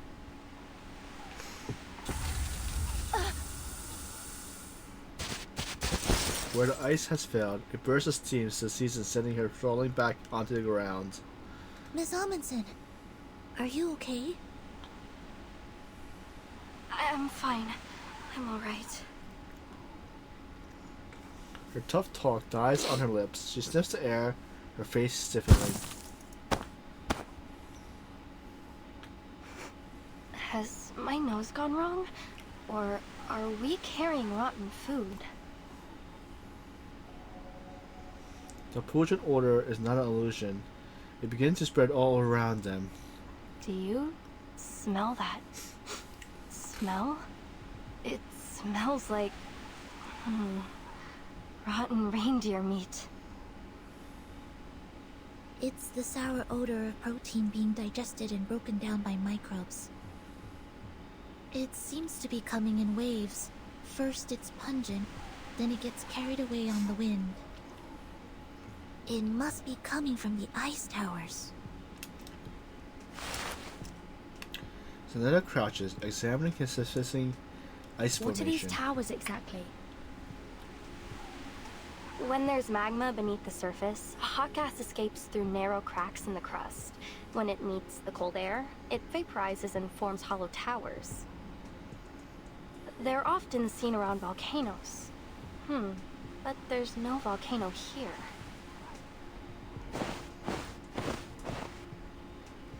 Crouching on the ground, Nanaka's fingers gather crust deposits. Ugh, it's so stinky. Crust The deposits sulfur from dioxide vents. in lava does have a strong smell, but it's not as sour and smelly as this. Besides, She begins to analyze a breakneck speed. Beads of sweat rolls down her forehead as she shudders involuntarily. the last time my team and I were here, these towers weren't. That was less than 100 days ago. They shouldn't have formed so quickly. And I've never seen towers like these before. They're so short and close together, like a beehive. It's almost like they're the pores of the continent. She constantly edges behind They Janata are for warm on the protection. inside. Lauren, Janata raises a hand to examine the sample, not noticing her whole fingertip has begun to tremble. Without warning, the nearest ice sculpture erupts, a geyser of foul-smelling vapor blasting several meters away. Miss Radio is blown over, plunging deep into the smoke blank. Don't hurt my precious flower. She mutters complaints distraught by a panic streak nearby. Burton. Snow. Look. What are we seeing? Wait. What is that? The nail. It just sputtered out of the tower. Uh-oh. The voice jumps as octane higher, then soft wavering as her legs buckle to the same tune. at least now we can be sure that there are people around here. Or there were. Let's head further in.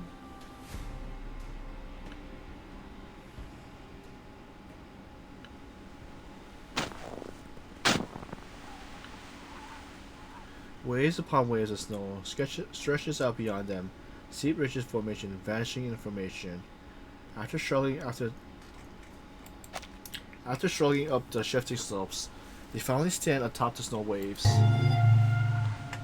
Timekeeper, over there. What are we seeing? A body? Bloodstains bloom across the white expanse, crimson glaring against the snow. Wait, so there's a door, or is it a building? A massive research station looms ahead. Blood has been smeared over its door in violent streak, a grotesque testament of the tragedy within. Let's take a look. Verton?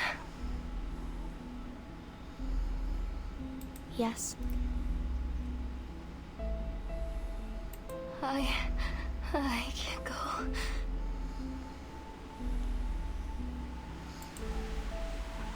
Her refusal dies half-spoken in her throat.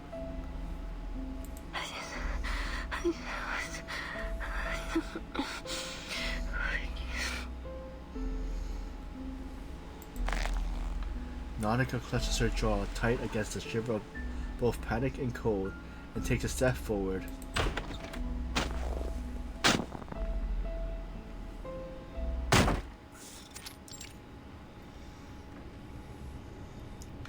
Picking one way past bloodstains and topple installation panels to the darkness proves difficult.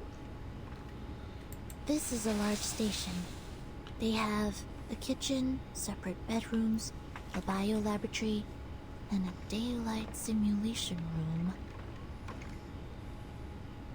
But, judging by the mess, it's been abandoned. Huh? What's this sticky substance on the ground? It's black algae. There's so much of it here. Watch your step. It could be slippery.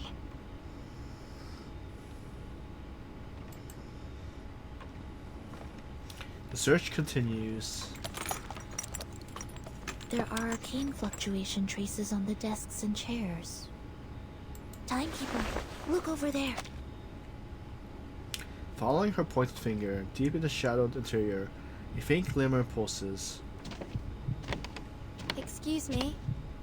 Is anybody there? Hello? We're here to ask for help. I don't think we should go any further. Zinetto! Her teammate's voice rings out from the adjacent room. Yes? Timekeeper. finished words fall to the ground like wet sand.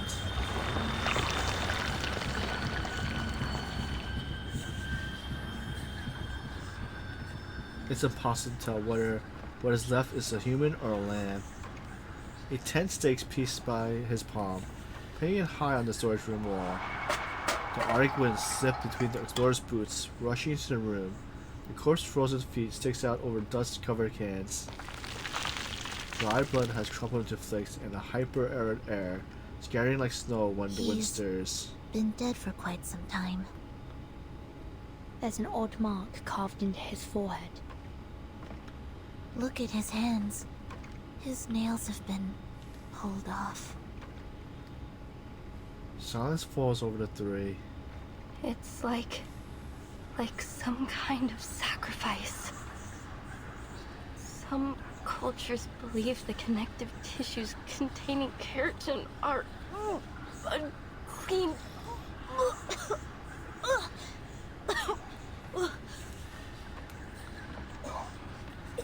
Overwhelmed by the horror of the sight, she drops to her knees and retches violently. Stop it, Matu. It's just a corpse. It's not the first time you've seen one. It's not the first time. Her hands are trembling as she crushes at her head. Something else is off. There's gauze on the floor, and brown powder around his wound. Looks like somebody gave him first aid. Timekeeper, look! What's that hanging around his neck? A stethoscope. Aside from the few creases on the tubing, it looks rather new, or at least well kept. Do you think he was a doctor? The body's bloodied, but the stethoscope is clean. It was put on afterwards. Which means someone came here before us.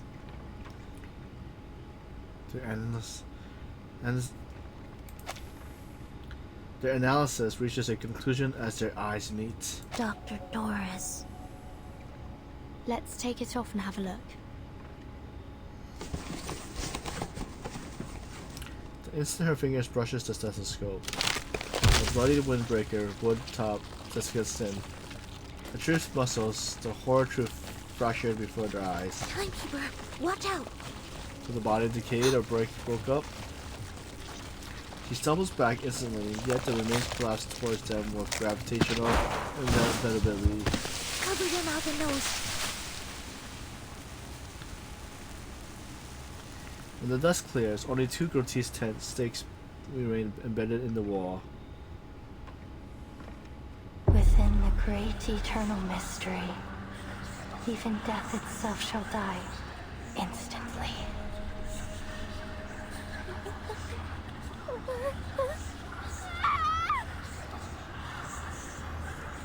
She screams, but a burst of terror too long barrel now explodes. It's exactly what Machu said would happen. I told you we shouldn't have come here. Spirit, please save me. Oh, Hadja, save me. Nautica's teeth sink into her fingers as her frenzy deepens. Miss Amundsen, it's okay. Just take a breath. No. You don't know what this means. Those poisonous monsters, those beasts. They hide in the whiteout. They eat people, they eat our souls. Timekeeper, she's... That's it. It's over. Everyone will be eaten, and you will be left all alone.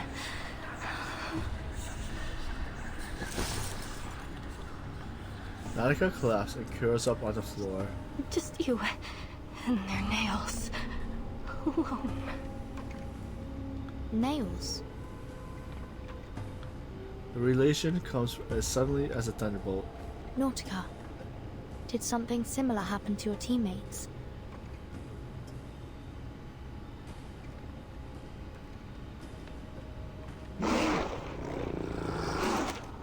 Timekeeper, watch out! see. Ooh, wolves. Sonetto, prepare to engage. Copy that. Beast snarls, breathing in and out with hunger and aggressive pants. Ed es subito será.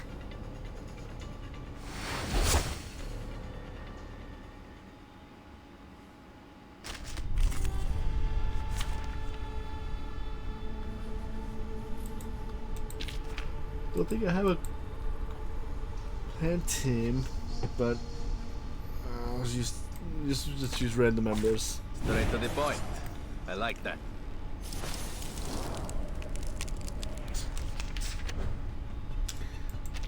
These are the biggest sled dogs I've ever seen. But working dogs shouldn't be this aggressive.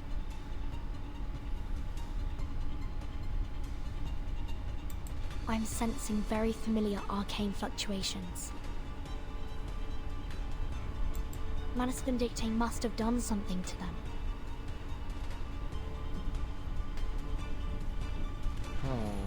Perhaps a calming incantation will abate the effects of the arcane skill they cast on them. Into the dark. Wait for the right moment. Into the darkness. Liberato dal fratello. You'll see it coming. Addio, straniero. Cazzo. Cats, cradle, cats, quick. Bang! Brutal field mission as evaluation instructions needed covered how to outrun a pack of monstrous hounds. Somehow, the well-trained team managed. In the deep snow, the beast's superior speed and stamina renders the end of their chase inevitable. I removed Manus Vindicte's effect on them. They should have calmed down by now.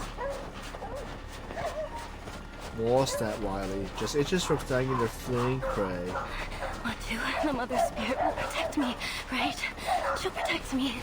Yes, she will, won't she? Timekeeper, there's the snowmobile. The snowmobile stands slowly in the clearing. Really, snowmobile has come to save me. Get on, Miss Amundsen. Give me your hand. Grab tight. I'm starting the engine. Engine screams to life, throwing a spray of ice shards in the air as it tread churns, a glistering mist rising behind it.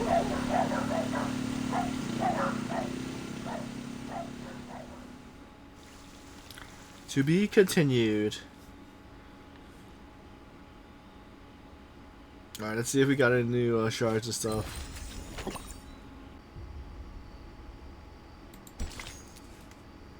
Alright. Part 7. Under glaring light. Not a coronal mass injection.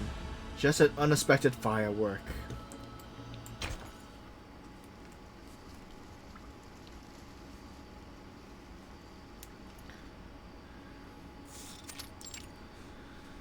Abandoned research station.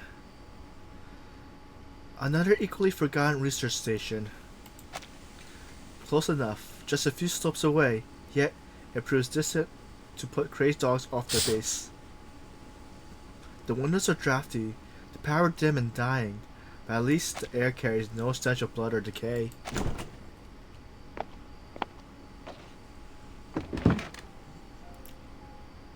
Every room has been checked. There are no hidden enemies. Thank you, Sonetto. Let's take a rest before we set off again. Timekeeper. According to the official map, the previous station we entered is called Shackleton Station. It's supposed to be the site of the largest scientific research operation in a 70-mile radius. If even they fell victim to such a tragedy, it's hard to imagine any of the smaller stations surviving it. There must be a purpose behind these attacks. Judging from the state of the corpses, the researchers were sacrificed for some kind of ritual. If we assume that Manus Vindicte did this... There is no doubt. This was done by those snow monsters. Nautica Muffle's voice emerged from the corner. After their last encounter, she has been silenced and still as just a statue. Wait, she has been silent and still as if like a statue, but at last, she begins to unpack jars and cans of food from her bag. Then it's highly likely that this was all in service of the same ritual Mr. Olive mentioned. It's so cruel. What kind of ritual would require such a thing? We have too little information to piece together the truth. But judging by this massacre, they need human sacrifices. Or perhaps they're eliminating any aliens. In this case, humans. In the vicinity before they perform the ritual. In any case, this shows how much this ritual means to them.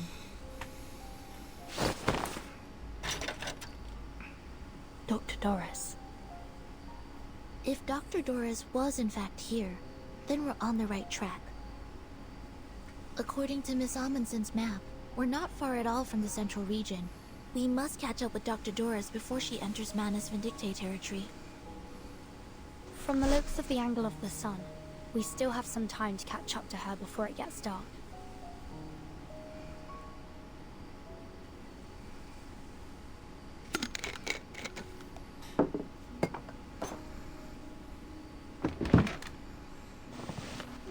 Nautica arranged the food by size and type. Mother Spirit, thank you for feeding us and for everything you provide. And of course, thank you to Miss Furton and Miss Sinetto for providing the food. Their voice falls quiet for a time, replaced by the soft murmurs of chewing and stir of canned food. I'm glad to see you looking more calm. Sorry, I wasn't always like this. She stammers out an apology that gathers into explanation. I was...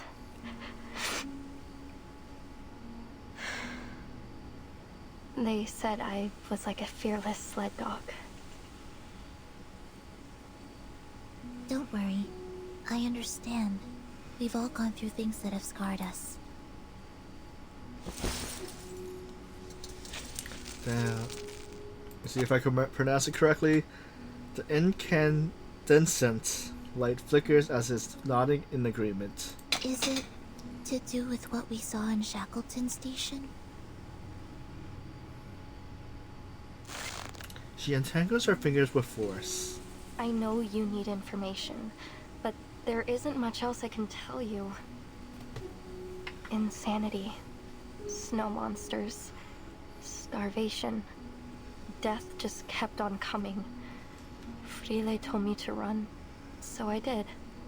I ran all the way back the way we came. I ran fast, as fast as I could, but when I got to the station, everyone had either left or...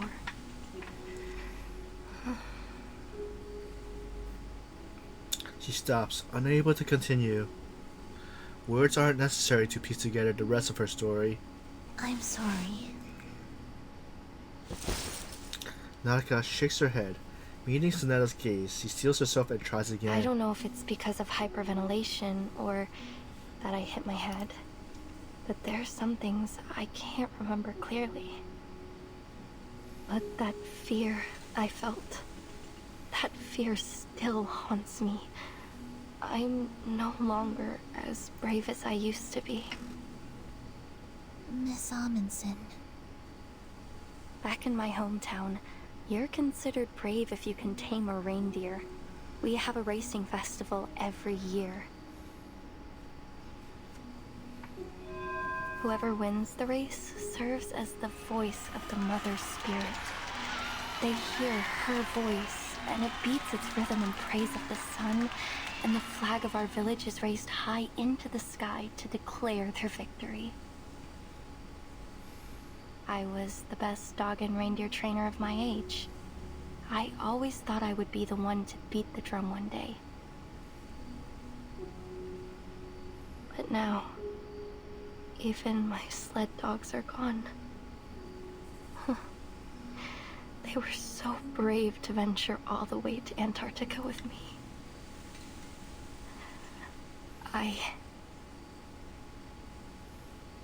Her eyes drop. The words still don't come out. Her fingers twisted back together. Untwist, then twist again. I'm not that girl anymore. The air feels damp. Damper than any right to be on this cold, dry continent. Sonetta turns and pulls out a thick stack of documents, meticulously organized as always. Miss Amundsen, I thought you'd like to see this. An expedition diary? Oh, did you take all these from Shackleton Station? Yes. Due to the urgency of the situation, we were only able to grab a few documents. We thought you'd have liked to look through them had we not encountered those rabid dogs, so we took what we could before we left. A survey of the Antarctic cryptobiosphere, an index dictionary of arcane ruins, a polar guide to the arcane cultivation of vegetables. Incredible. Oh, fantastic. With this, we may finally master how to grow potatoes in polar regions. Under the dim light, Nautica's face flushed red with emotions. A long time passed before she realized she has been lost in her reading. She gathers each precious page, then looks up at her new teammates. There's a conflict burning in her eyes. Thank you. Thank you so much. In the end, all she can manage is to repeat her thanks. It was worth the risk. The scent of canned food lingered as each savored both the fullness of their bellies and rare moments of peace.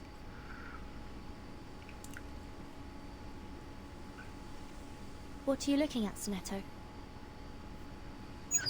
Sonetta closes the door, looking very grave. The sun doesn't seem to have moved at all since we last calculated the angle, Timekeeper. Oh, is it the midnight sun? If only I had the eyes to see it. Technically, it's autumn in Antarctica at the moment. Polar day only occurs in the summer months.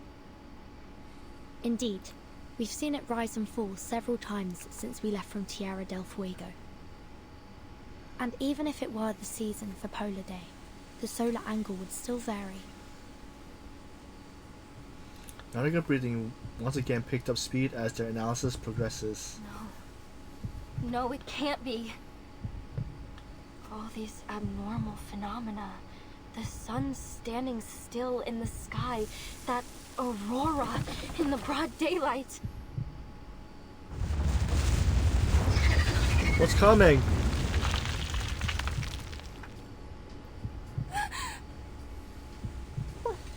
What's that sound? Are we in an avalanche? No, it sounds like the screaming of critters.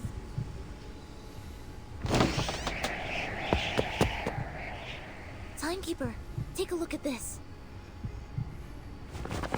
It bursts out from the station door. Weird creatures flap their wings in the cold wind, hissing desperately at the intruders. It's the snow monsters! They're flying beasts! Miss Amundsen, stay back.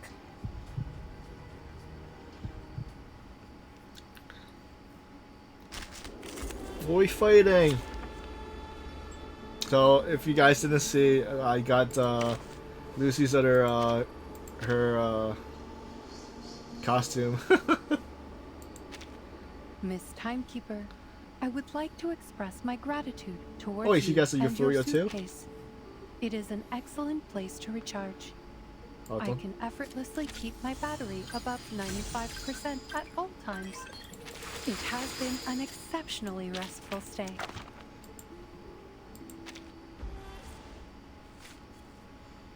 I wonder what her Euphoria is. Maybe I should read it before I did the rating, but She is one of my main characters, and might as well have her leveled up. Miss Timekeeper, I would like to express my gratitude towards you and your suitcase. It is an excellent place to recharge. I can effortlessly keep my battery above 95% at all times. It has been an exceptionally restful stay. Alright, I'm short. I'm checking if I could get some more. 4.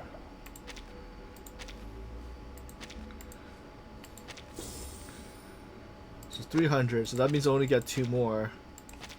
So I'll still be short by 1.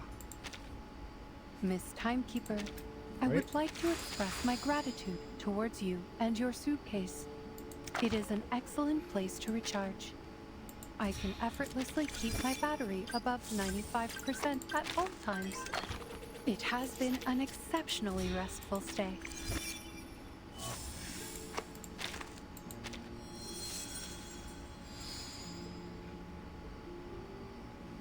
Yep. So that means 10 more. So that means I have to get around 1,000 maybe. But let's see, what is the thing anyway? Alright. She doesn't need the euphoria. Wait, did I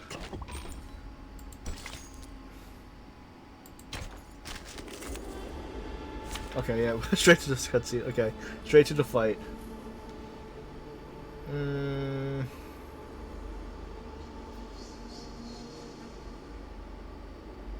Alright, let's change up some people.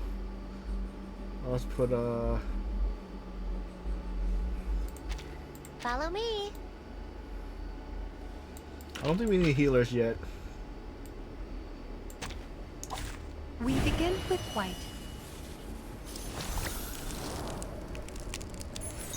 Alright, check out Lucy's new advanced, or I think it's unique abilities now. The snow monsters! They set their flying beasts! These are Manus reformed Aliciaos. We've encountered them before. Then we're heading in the right direction.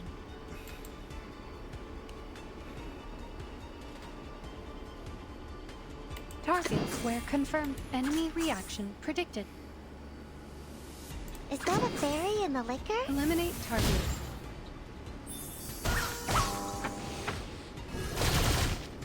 Enemy piece overloaded. That's kind of neat. Che la morte ti dia la pace che cercavi. Requiescat in pace.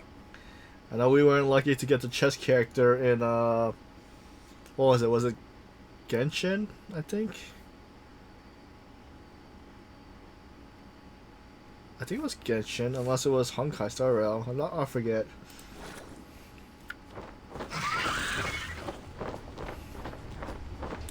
With a piercing streak, the outfit plummels from the sky, and as if perfectly aligned, it lands square and heavy on the poor snowmobile. No. Poor Annika dashes out, desperate to save the vehicle teetering on the edge of destruction, only to be held back by the companions.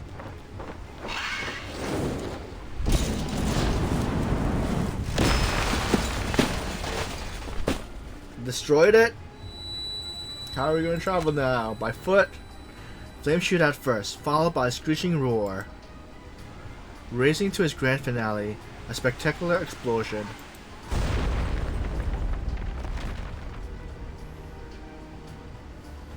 The transmission tears free from the blast. The snowmobile lies scattered across the white ice, flames still licking over its spilled fuel tank.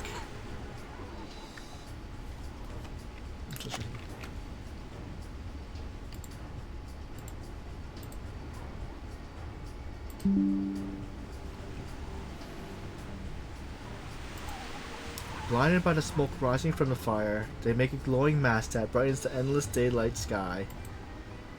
No. That was our only means of transportation.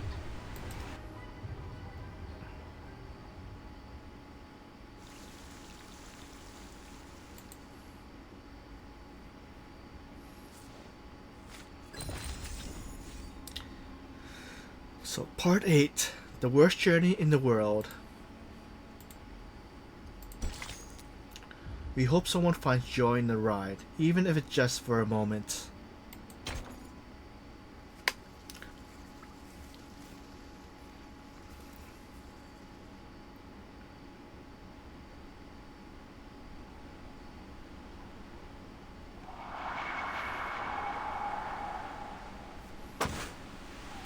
It trots upwards through the deep snow.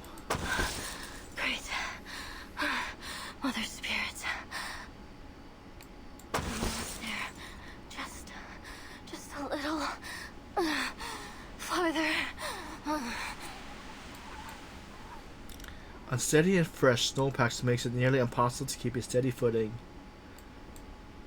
Each step comes with a wobble as you rebalance herself. Traveling on foot was never a good choice for an expedition. Evil snow monsters. Sled dogs and mad critters. Wait, is she by herself? I thought was she with Furchin and Sonata? Her ice axe slams deep into packed snow. Now endless daylight. Endless glaring sun. Or is this gonna be like a flashback if Timekeeper and Sonata's not there? Is all this because of that ritual? What the heck are those snow monsters trying to do?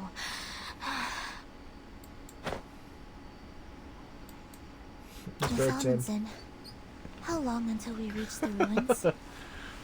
I don't know. I don't know.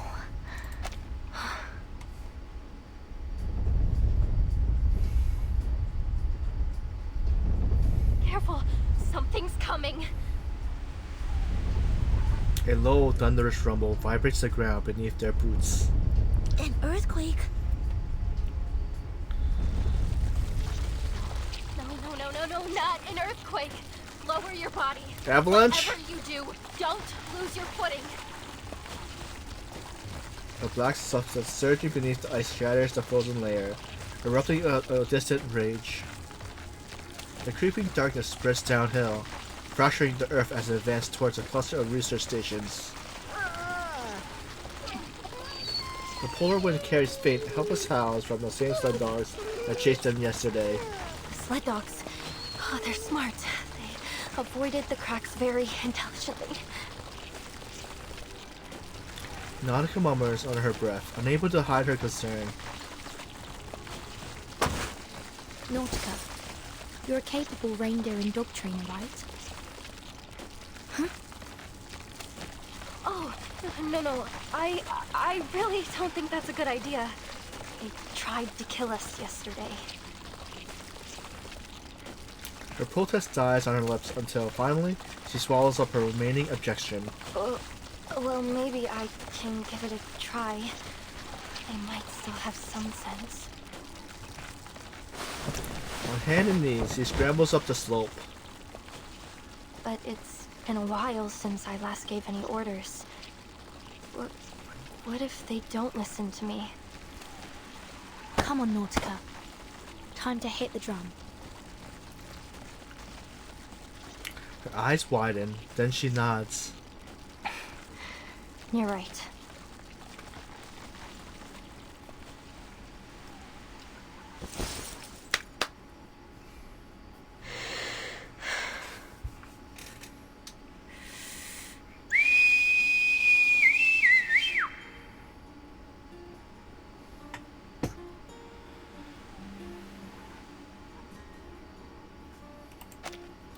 A long, clear whistle pierced the airs from Nautica's chapped and cold lips as she waves her arms wildly. In the distance, the freshly sled dogs take notice and gradually quiet. She sweeps her arms backwards in a grand gesture. Chaotic snow shoveling sound carries from afar. The long, unruly dog team now stirring to command. You can do this, Nautica. Try again.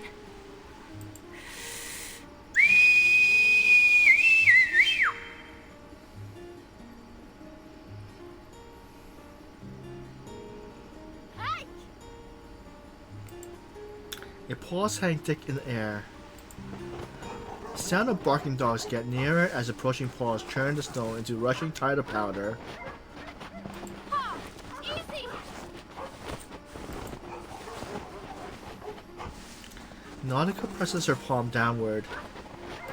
Ready, everyone? Her legs are shaking, but her eyes glitter with exhilaration. Timekeeper, are we really going to do this? The dog team is nearly upon them, still half wild as they speed forward, yet, in a single swinging motion, Nautica pulls herself.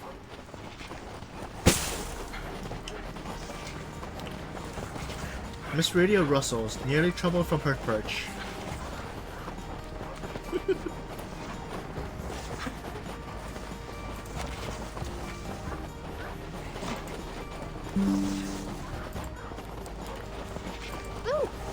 Mother, what are we doing? I have no idea. Straight ahead! Straight ahead! The dog charges downslope without hesitation, ignoring any potential pitfall that may be hidden in the mist. Oh, right! Pat them around the head and neck. That will help you bond with them. I suppose that makes sense. Finger brush over the sled dog's head, coarse yet soft fur slipping between them. I hope Ulrich has come across friends as reliable as these. Nautica presses low, burrowing her face in the soft fur behind the dog's neck. I did it! I did it! These are the biggest sled dogs I've ever seen!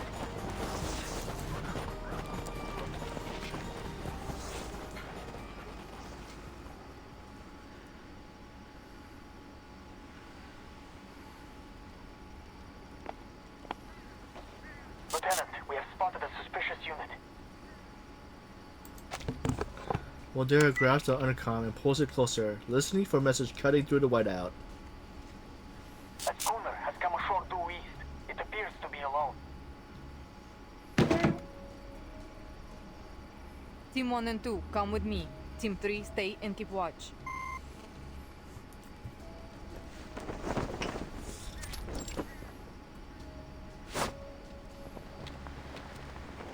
With mutual trust, the disciple soldier moves in perfect and silent synchronization, slipping behind a natural barrier near the ice itself. With an anchor splash, the schooner drifts up against the icy shore. Target presents as an arm, but we can't rule anything out yet. Team 1, follow me. Team 2, stand by at bunker A2. Keep your eyes on the coast. We don't want to be caught unaware if they send reinforcements. Her hands held over her firearm. Waldera leads the infantry squad forward in measured strides.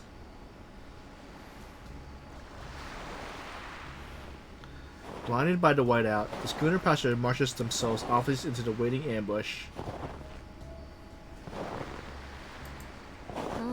Seasickness, whiteout, and judging by the trembling compass pointer, something's messing with the magnetic field here. Is this Regulus? Boss, you're probably the least suitable person in the world to be doing this mission. Shoot. I can already hear my silicon dioxide crackling. You know this is Ulrich.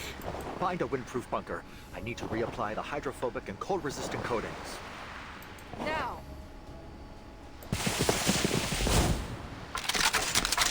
Muzzle snaps up in unison, all aimed at the awakened and his guard. Sergeant Frickman, take the soldiers with you and search the schooner for any other threats. At her signal, 3 armed soldiers advance through the swirling snow. You are under arrest. An ID badge hangs casually on the chest of the figure before them. Laplace researcher. The fur fluid inside his has morphed into multiple shapes at blinding speed. That uniform. Are you from Xeno? There must have been a mix-up. We have the official approval of the St. Pavlov Foundation. After a prolonged silence, the guard interrupts his testimony. Boss, I've seen their faces hanging in the Hall of Merit. So unless they're ghosts, we've just stumbled upon the rebels. Wonder closes her eye briefly, as if avoiding a peculiar word. What is your purpose here? Ulrich raised his right hand to the white mist, his left remaining in his pocket. It's none of your business. All you need to know is that we're not a threat to you. We came here alone. No backup. A voice comes over the intercom. Lieutenant, the schooner is clear. Only an unarmed sailor on board. The outpost confirmed that they haven't spotted any other ships.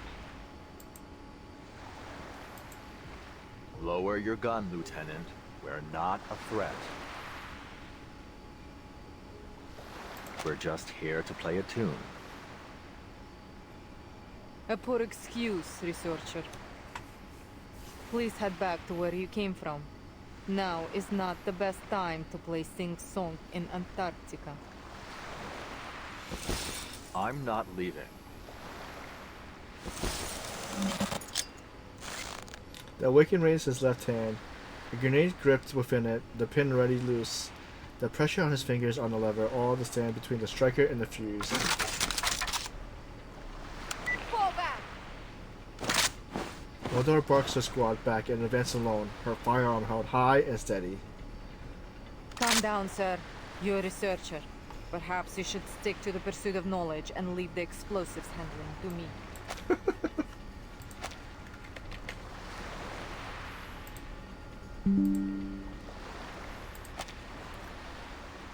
She locks onto the tiny silver lettering stamped on the grenade. RGD5 72 85 128 Theta K 006. I know the owner of this grenade. After the first storm, all Xeno equipment was codified under a particular numbering system and distributed among the platoons. But the number on this grenade belongs to someone special. Someone in an independent team. Someone who has a unique code on all her equipment, including her famous SU Noledin Veye flying device. Oh, yeah. Slav. So, you've been in contact with Team Timekeeper. And what if I have?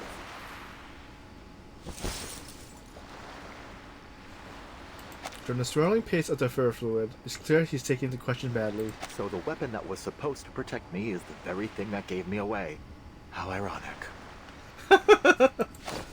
With a wave, Waldor signals his squad to hold position while he holsters her gun, then grabs the grenade with one hand. Are you out of your minds? This is a real grenade, you know. Powerful as 200 grams of TNT. The will to будет.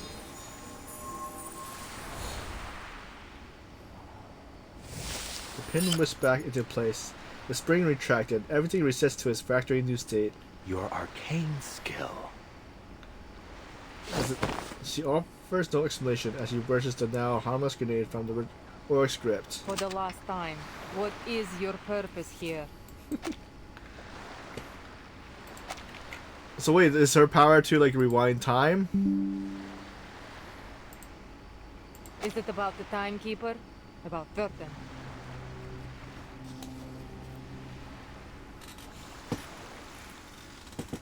To be continued.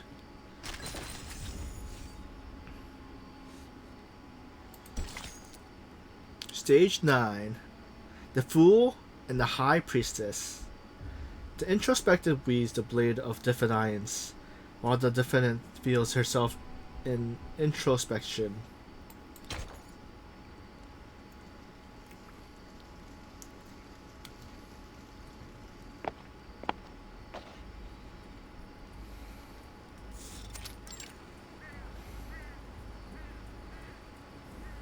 While their fingers tenses around the intercom. Yes, that's right. Given the helicopter malfunction, we would be hard-pressed to make any movements unless absolutely necessary. We still have plenty of resources. We're prepared for the long haul.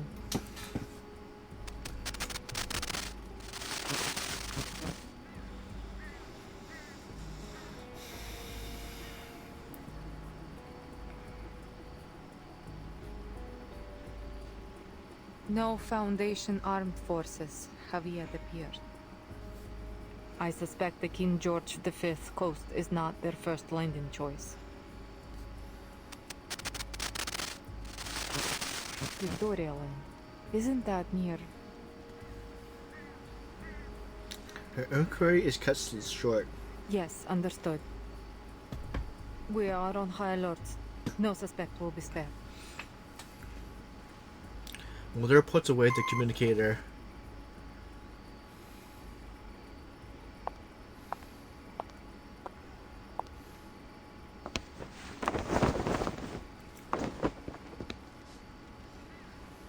Orc sits restrained along with his guard.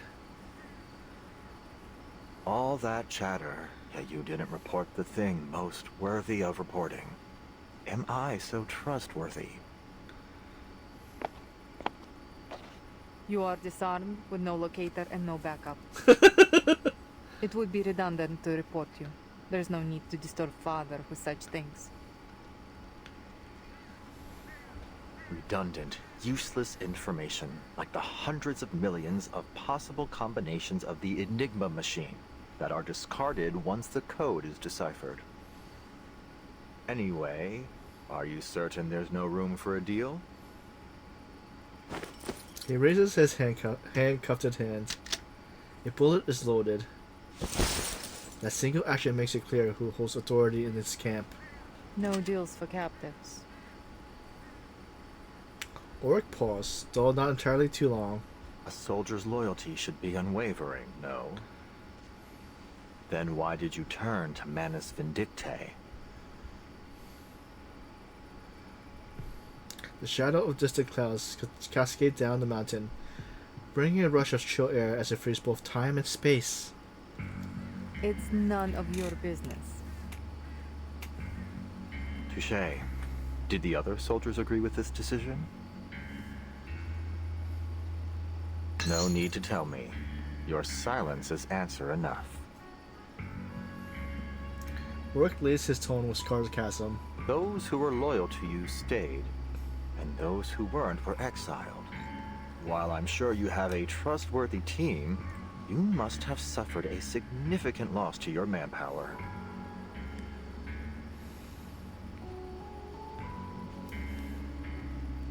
Those who weren't.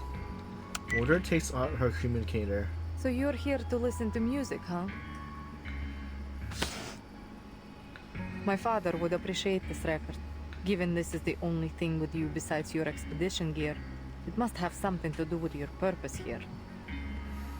I assume the LSCC has made another development, but I wonder how many sacrifices have been made to get to this point. And what will these sacrifices get you this time? The expected results or an unexpected failure? I am on the edge of my seat. She taps the communicator again, masking simmering anger with a distant but focused calm. He refused to take the bait. All he does is flicker. Then I assume you're able to accurately predict the consequences of all your actions? So, where do you predict this decision will take you? Her fingers freeze mid-dial. To wearing their mask and losing your sanity? To screaming and gouging your eyes out? Or are you planning to play the loyal Manus dog, helping them bring about one storm after another until every one of your rivals has been washed away? I don't think pissing off the rebels was on the mission brief. Boss! Your actions are poised to undo all your past efforts by your own hand. I'll admit, I'm no tactician, but as a researcher, I can't see the logic in this choice. Were my experimental method to be proven wrong, I wouldn't simply give the entire project up. I'd adjust the variables and change my method.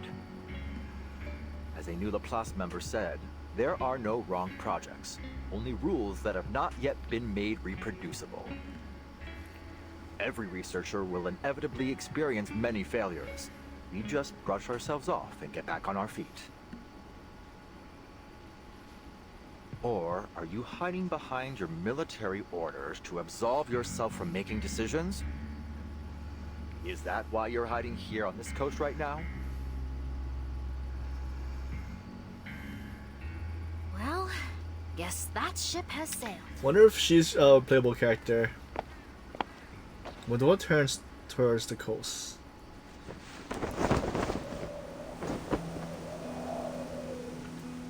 She draws a deep breath, letting her thoughts stabilize in a single direction. The King George V coast, a place where defense would be favored. Intelligence has confirmed that the Foundation's fleet is coming from the Ross Sea. Presumably, that's the area of operations. They should have rushed in reinforcements to Victoria immediately. There is only one transport helicopter, but the journey is traversable for a well-trained team.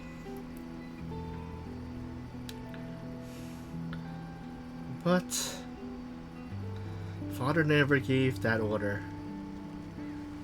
He just left his children waiting for the ice shelf edge, far from the battlefield, still on standby.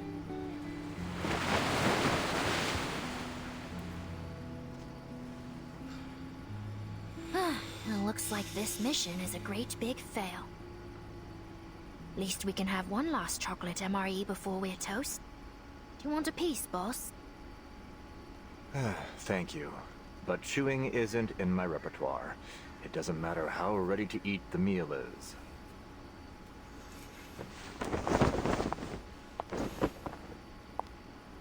Mr. Ulrich. Wonder snaps out of her thoughts and turns with piercing focus. How much do you know about Manus Vindicte's plans in Antarctica? A sharp shift in questioning puts work on edge.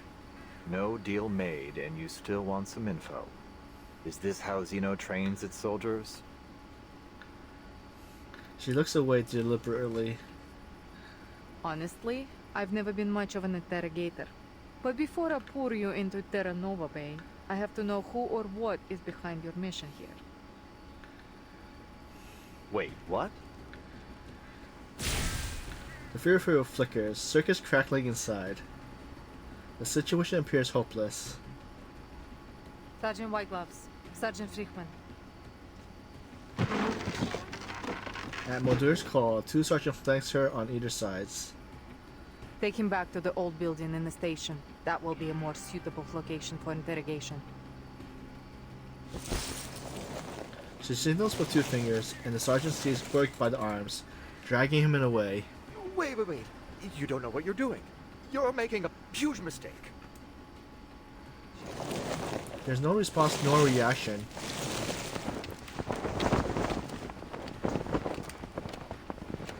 Moldur leads the way. The golden tassel on her boot flutters with each step. Improvised speeches never really were my thing. Negotiations have failed. Guard! A throwing knife slices through the restraint. The guard frees his hand and immediately finds a pistol, concealed with optal arcane skills. Watch your step! Gunfires cut through the whirling snow. She's a tricky one.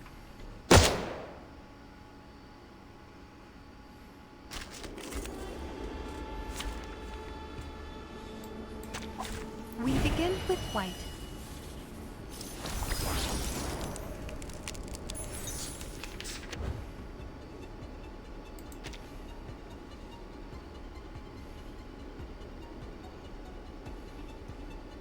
Target where enemy reaction predicted. Into the darkness. Enemy piece overloaded. Eliminate target. Non voltarti indietro.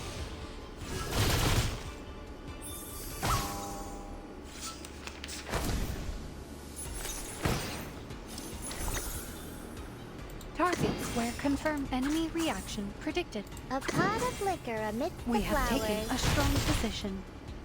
Breaking through. Lieutenant, sorry we're late. Actually, you're here just in time. There are more of them? Boss, I'm really not cut out for this. Cat's cradle, the soldier's bed. Cat's cradle, the fish's dish. The mandrakes taught me these.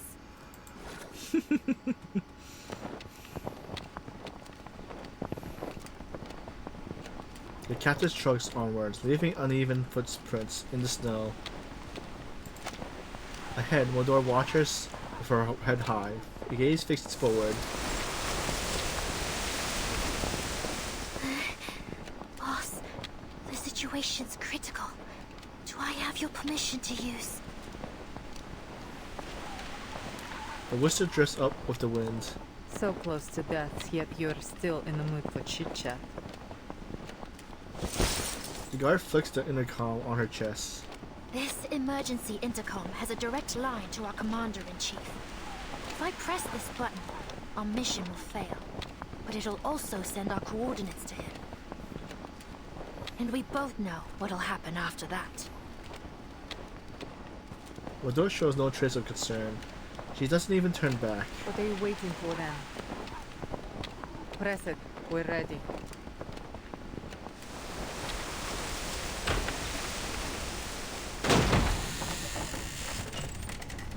Leading the way, Modor pushes open the door to the research station. Faint moans echoes behind the door. Sergeant White Gloves, Sergeant Friedman, please wait outside. I would like to have a private conversation with our guests.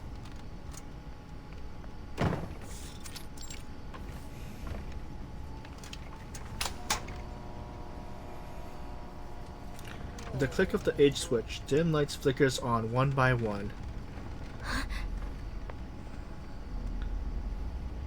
Light, dim and flickering as it is, dispels the darkness, revealing the source of moans one by one. This is... The research station has been converted into a field hospital. Frail patients lie sprawled out on each cot. The aftermath of Mans Vindicte's actions. Modor's face is half shrouded under the dim light. They have slaughtered researchers from stations across Antarctica. Most died immediately, while others were taken to their base. They didn't tell us why. These are the people we found who were still breathing. Are they all humans? His indigenous is clear enough. For the most part. There are some of our kind, too. She approaches the cot and gently tucks the patient's hand back under the warm blanket. When we first arrived in Antarctica, we were hit by a blizzard near Manus Vindicte's base. We lost some of our men in it. By the time we found them, they had all suffered serious mental breakdowns. Father promised us a shelter. But now, everyone on Andrea's team has donned the mask and become a mad follower of the Manus. I know how it feels to lose your comrades. Some untold story lingers, but the guard chooses silence. After inspecting each patient, Modor halts at a square desk, her silhouette guides in a lamp amber glow. Alright, I'm putting all my cards on the table. The current situation isn't good for either of us.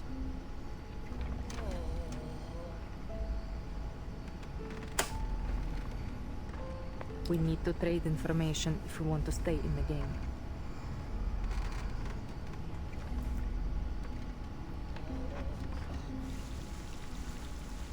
To be continued.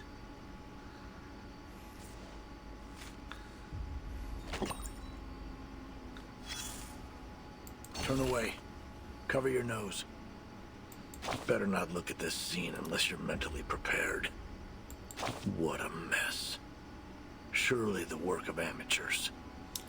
Let me see for myself. Well, As you can see, there was more than one person here. How many is anybody's guess. Anyone with a sense of justice wouldn't let this happen. Are you mocking them? I'm just a soldier, a brainless follower of orders. I have no grounds to make judgments on morality. But loyalty, that I do know about. Anyone could pledge their allegiance to an undefeated commander. It's a no-brainer for most soldiers. But give that commander a few heavy losses, a couple of misjudgments, and that loyalty becomes a whole lot harder to give. So if you really want to prove how loyal you are, you should follow a stupid commander. The stupider the better. Just be sure you know what you're getting yourself into. That lieutenant, though, she's a sure way off from being a loyal subordinate. She must have been sick to the stomach when all this went down.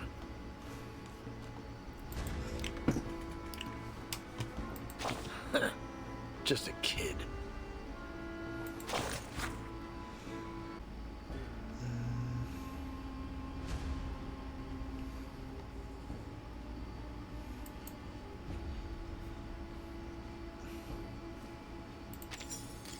Alright, I think, let me check when the ads going to be popping up soon. Stage 10. The Call of the Wild. Instant. Fate. And the Turn of... Wait. Instinct. Fate. Wait. Fate? Fate? Faith. And the Turn of Fate. That's all it takes to succeed. So, Instance, Fate, and the Turn of Fate. Wait a sec. Instance, faith, and the turn of fate. That all it takes to succeed.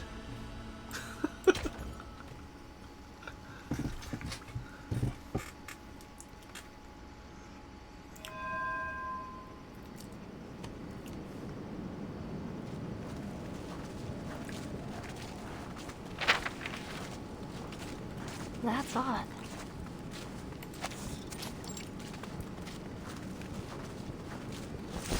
Nautica looks down at her map, then up at the surrounding snow slopes and peak. She repeats this several times, searching for familiar landmarks. Are we lost?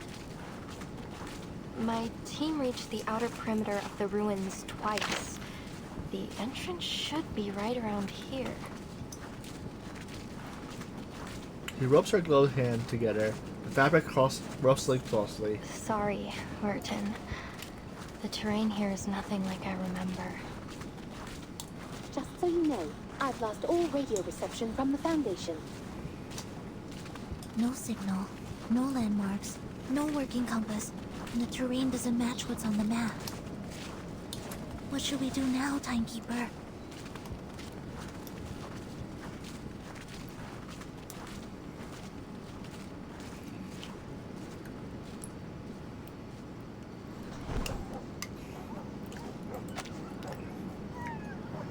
Thanks for the hydrate and stretch.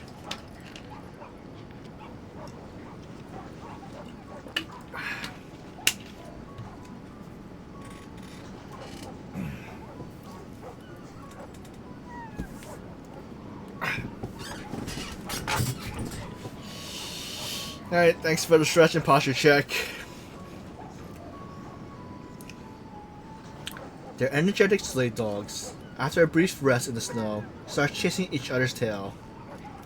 Hey, hey! My watch is not for dogs. Give me that. Shoo, shoo. Nautica wipes the drool off her antique watch before storing it safely in her pack. The dogs play in the Ouroboros-like circles, happy whimpers filling the air. I have an idea. In fact, the answer's right in front of us.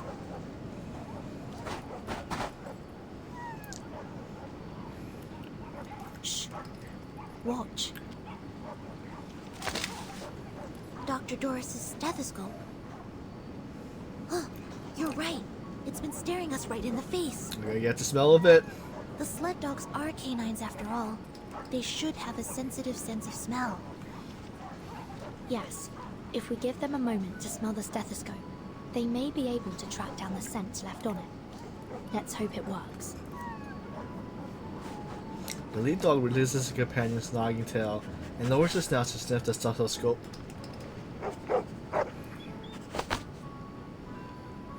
They smelled something. Hop on their backs.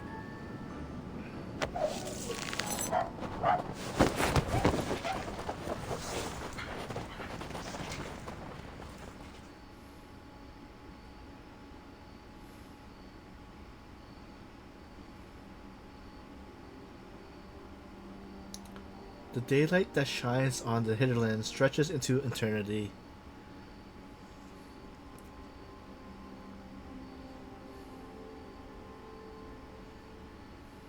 Moments across the icy waste seems meaningless without reference points, just as none can say how long the sled dogs run before they sudden halt.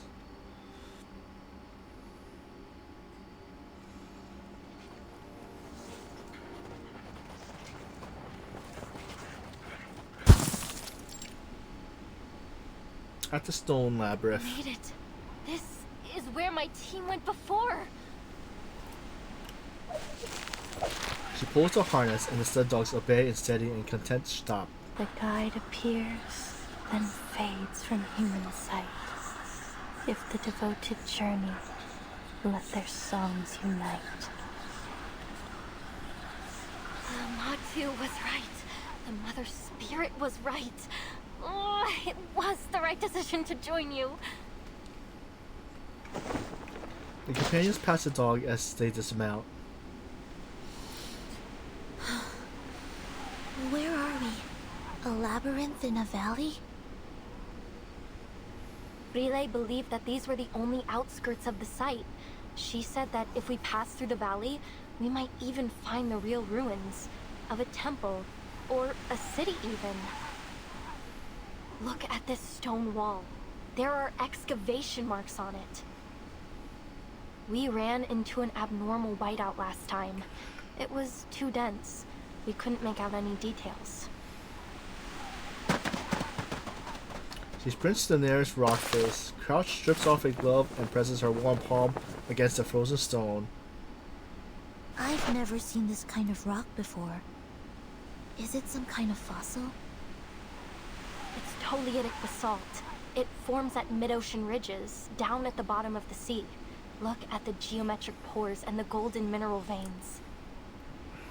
If Frile were here, she'd call it a miracle. A once in a 425 million year occurrence. Frile. She would have been so excited to see this, even if it is only the size of my palm. That's why she joined the expedition. Head bowed, she warms the rock before stepping it into her pocket, as if creating some cherished life form.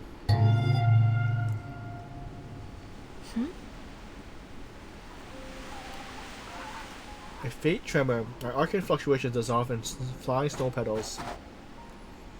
Instance carried her 2 steps forward before freezing. Timekeeper? Her sight has locked onto an enormous snow amount in the base of the opposite rock face. Crouching, she brushes away the accumulated powder. She found a typewriter. A portable vintage typewriter. I read about this typewriter in the file. Miss Whiterum and Nala also mentioned it. In Era, it types Tres medical records from the drowning girl, recorded San Pablo's ferocious nights, and bore victim of U.S. That's right. poetry. This is Dr. Doris's typewriter. Another one of her belongings. Is it too coincidental to be mere chance?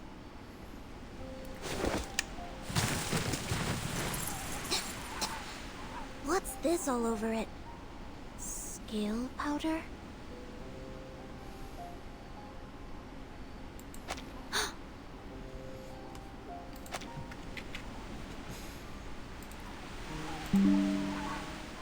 Blood. It's dry. Penguin seals and the fallout of the research station. The bloodstains could belong to anyone, including Dr. Doris. Whether these were left intentionally or not, This proves that we're heading in the right direction. So much blood. She may be injured. We need to find her as soon as possible. Area crowds around, including Miss Radio, who has been lying on one of the dogs. Barren mountains flank them on both sides. A stone labyrinth of blood cells standing sentinel in the pass. It ends shrouded in mist. The lead dog approaches, then raises his head, alerted to some unseen threat.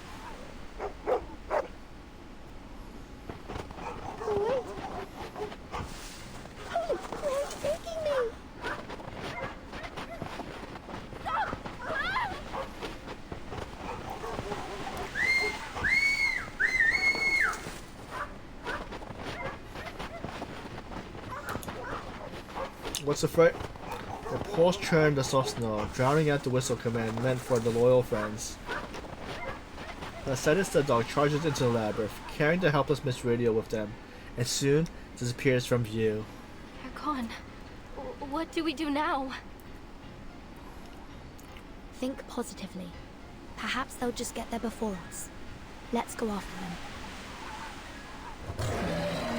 The moment triggers something hidden, causing the snowfield around them to shake. Wait, there are critters hiding out nearby. There they are. Timekeeper, watch out!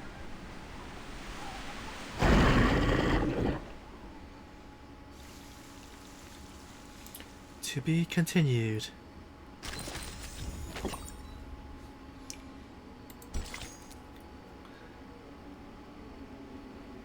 De Pasteur Lene. It's always darkness before the dawn.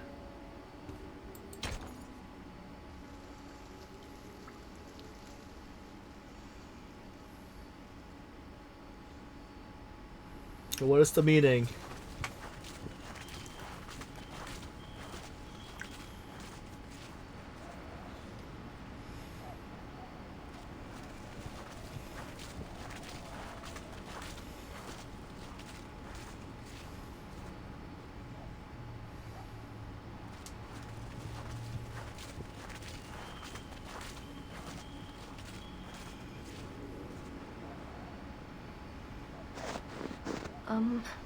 Guys? What's wrong, Nautica? Exhausted, Nautica finally breaks the silence of the long trek.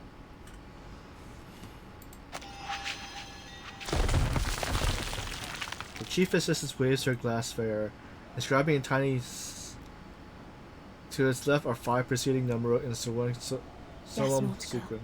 We noticed it too. This is the 6th time we've passed this stone wall.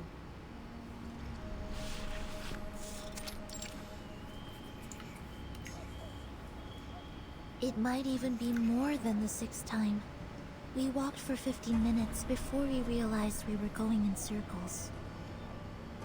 I'm afraid we have to face the fact that we're trapped in this labyrinth, Timekeeper.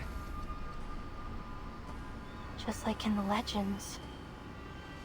The Black Forest, the Demon of the Crossroads, the Twilight Loop.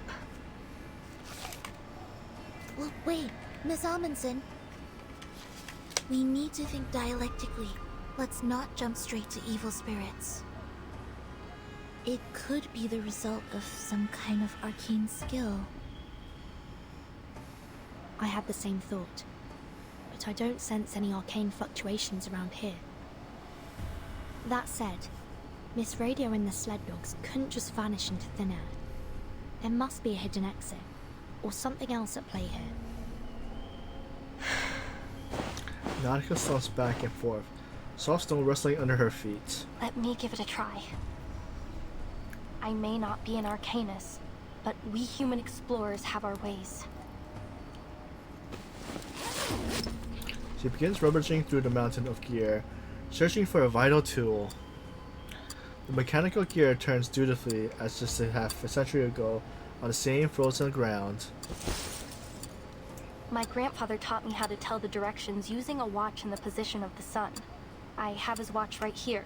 I took it with me. Let me see. What was it again? Point the hour hand towards the sun, and bisect the angle between the hour hand and 12 o'clock to find the south. Wait, We're in the southern hemisphere, so it actually points north. Thankfully, we aren't in the polar night yet. We still have the sun in the sky.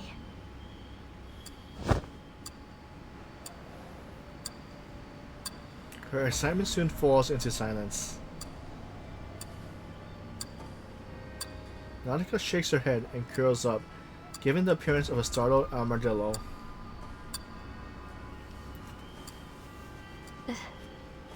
There's no sun. North, south, west, east. The sky is smothered under a thick cloud in every direction. Snow and mist scatters through enough light to see the now red sun lies hidden away. Ritual is affecting the day and night cycle. Don't worry, Miss Amundsen. There must be another way. Timekeeper, I suggest we try to exit this area first. Agreed. We can't afford to risk any more time in here.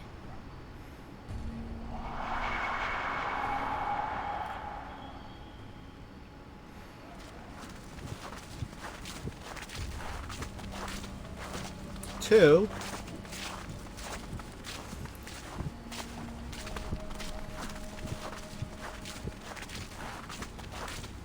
One.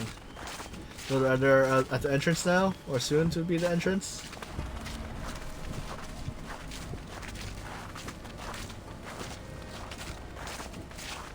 Six.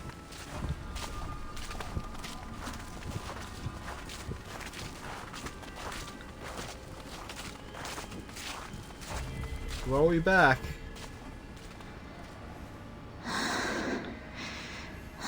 We're not getting anywhere. We're back at the beginning again. I've been keeping an eye on the sled dog's footprints. We've been following them all this time, yet we still seem to be going in circles. How did they disappear, along with Miss Radio? Is this a trap? A trap that only lets dogs leave? I don't want to be stuck here forever. The ruins are just behind the pass. They're so close. Is it really impossible to get there? But Matu told me that it's different this time. This is the closest I've ever been. Her voice shakes as she looks into the distance, brimming with expectation. Across this land, the Mother's light is sown, and through all things, her spirit clearly shone.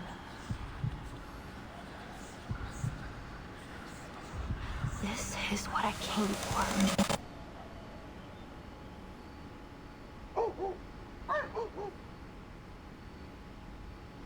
Do we find the dogs?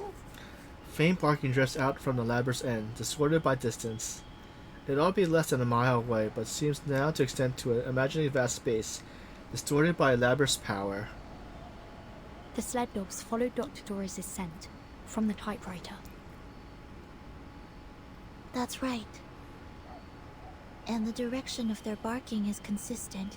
So, unless the labyrinth has been designed to carry sound in a particular direction, they must have made it through to the other side, where the ruins are. Which means Dr. Doris must have made it through the labyrinth, too. Exactly. Although we can't be sure whether she was guided here.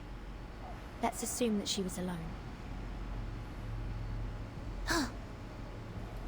Then, despite the fact that she's blind, somehow she didn't get trapped by these stone walls. This Dr. Doris you're looking for, she's blind? Nautica grasps the supplies, lifting her head from the snow. Yes, she always covers her eyes with a patch or bandage. A look of intense focus settles on Nautica's face. Through Giant Mother's bones, the path is laid. In bloody pain, eternal life is made. The blind seer walks, and we her path do take. For all will shift in the Evernight's wake.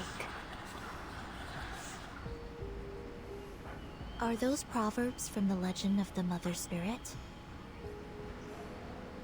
Yes, they are. Could this folktale from your hometown actually derive from reality? Even in my hometown, many people think this proverb is an expression of the people's want for spring after the long polar night. But I've always thought that there is something else behind it. You see, the blind Dr. Doris wasn't trapped, and the dogs who followed their noses also made it through the labyrinth. We looked around this labyrinth. We looked for landmarks and for clues. We even looked for the sun to guide us. We looked. That's the difference between us and them. We've only been using our eyes. Are you saying that... Maybe, if we close our eyes, the true direction will be revealed.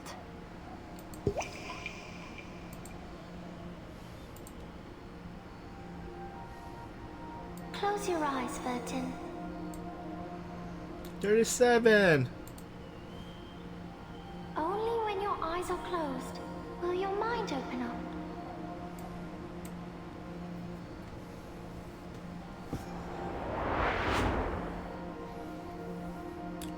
Clear clues, simple deduction, familiar It's theories. worth a try. We don't have any other ideas at the moment. We trust you. The ice cold hands clasped together. Are you ready to walk in the darkness, ladies?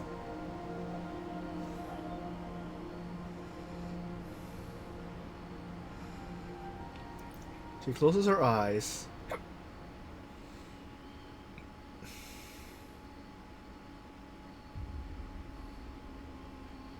Mind's eyes. It's pitch black around you. Okay. We'll have to feel our way forward. Choose a direction and explore the maze step by step. As you explore in darkness, your awareness will fade. Find the exit before your distortion reaches 100. When you're unsure of where to go, tap the end to activate Mind's Eye and find the right way. After use, it requires 2 rounds to recharge. Let's move out. So it's...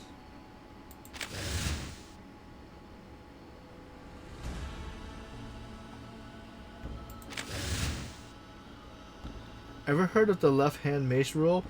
They say if you follow your left hand along the wall, you eventually find the exit. Yes, because a maze can be seen as 2 sections divided by the correct path.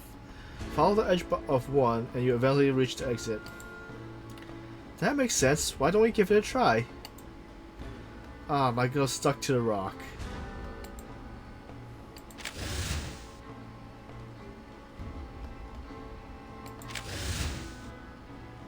What's this? Severe distance barks, but no. Wait, several distant barks echoes, but the direction is unknown.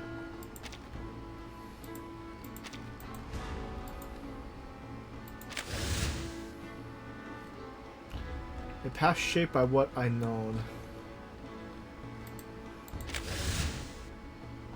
What's this again? There's nothing. There's nothing left to feel but cold stone and frost, hardened earth.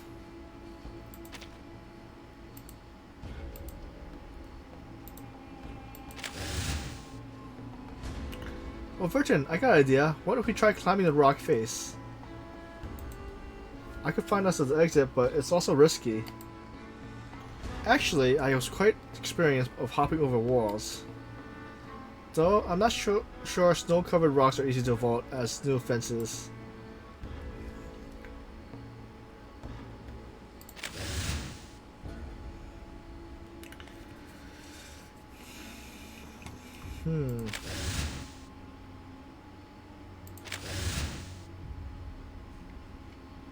Another fork in the road. Since our scientific tools aren't working, perhaps it's time for some arcanum.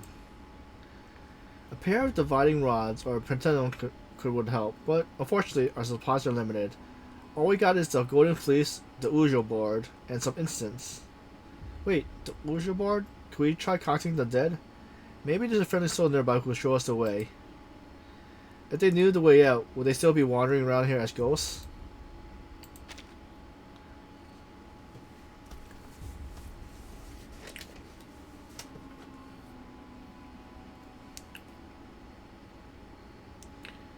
Reagent liquid seeps into every crack between the stones. The scent of blood hangs heavy, demanding caution.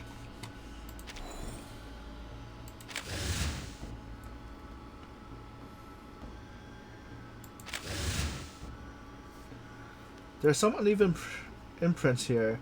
It seems someone's been through this way. Timekeeper, want to open your eyes and take a look? Let me feel them first. A forked tubular protrusion from faint traces of arcane energy. Maybe it's an ancient fossil of some kind. Creatures with a similar shape have existed since the late Cambrian. No, Timekeeper. The imprint's over there. That's my hand. A wind blows here. Cold enough. What do we find? Through the darkness, she follows old footsteps along the path of melted and refrozen ice. The snow here feels different. It's harder than the last path we were on. I don't think we came this way when we were following the dog's footprints, did we? Basalt, stone walls. A path that can't be found with open eyes. I see it now. The designer of the labyrinth used these stone walls to create an optical illusion. We missed this entrance over and over again. Right. Even if the dogs hit into a wall, they could still follow the scent. Of course! The Mother Spirit is always right.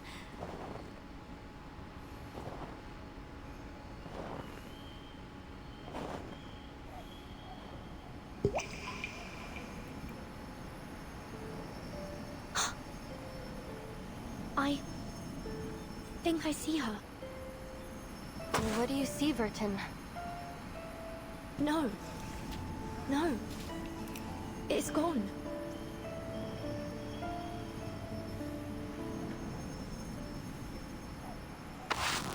Take my hand, Timekeeper. Darkness floods her vision, but the edge of the gloom still reveals a scattering of faint light. Through the flickering, directionless world, a golden melody pierces the silence. Miss Erd. What is the answer that you're searching for? Footsteps? Timekeeper? Mr. Netto? Miss Amundsen? Is that you? A familiar voice calls out. Oh, thank goodness you're here. You have no idea how many times these reckless dogs almost flung me off their backs. Miss Radio. Oh, Miss Radio. Great. We did it! We made it out of the labyrinth! Congrats! A blizzard now? Snow and wind blurs their sight. Where are we?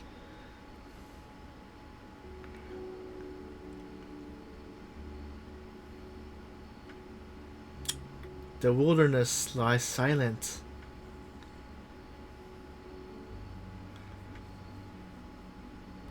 The cries of ancient creatures, stream borders from tropical jungles, and the life they held, all that was flores has been since vanished. Life meaning emerged on the confluence of cosmic dust and time. When it comes to its silence and sound, its texture and shape, as we follow the flow of compromise of resistance. Across the firmament, the rhythm has been stuck.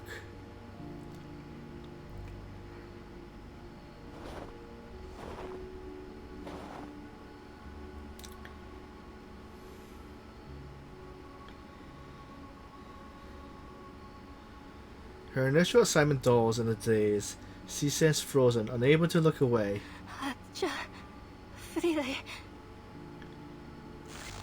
She clenches her trembling fingers, tilting her head up to hide tears mixed between joy and fear. I made it. I found it. It's real. The Mother's spirit does slumber far to the south. The legends are true. And I found it. Its ancient architect whispers out forgotten history. The air hangs so heavy that Nanaka's sob seems to sink straight into the earth. We should keep moving. I have a feeling that all our questions will be answered once we pass through that gate.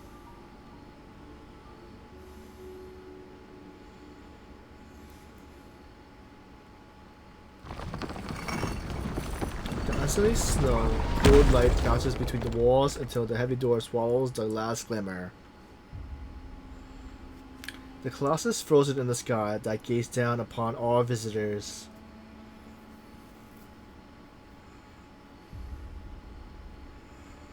It signs an acknowledgement that they have passed the first trial.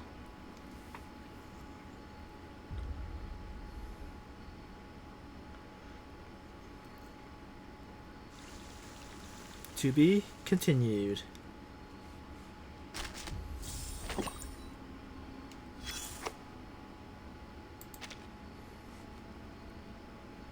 Congratulations, you cleared the stage. Though I hardly thought it'd take you so long. The answer was right in front of you the whole time. Just cover your eyes. Funny, you had to do the very thing the enemy wanted you to. That was your third lesson. Hands serve to control. As for the first and the second, well, you've already seen the digestive and excretory systems. Save us both the time and look over your logs if you're curious. Back to the topic. You almost died in there thanks to the false intel from your eye scouts. Luckily, Brain Command reacted quickly enough to prevent the worst from happening. You better set a second in command to avoid this kind of thing happening again. I choose my heart. The ever-beating strategic center. The hub that every drop of blood must pass through. Violently beating when agitated. The most reliable organ, besides the brain. Because it has to be. If only it didn't have a mind of its own. That'll surely lead to destruction, whether it beats fast or slow. It wasn't my intention to talk like a Renaissance artist. But when you reflect on Michelangelo's painting on that grand ceiling, there's no choice but to do so. The key to creating life could be either the Hall of Wisdom or the Land of Birth. So, you should understand art a little better now.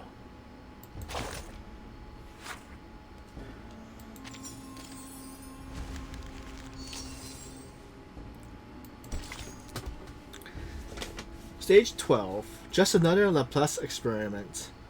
All is prepared. We are but a single step from a successful experiment.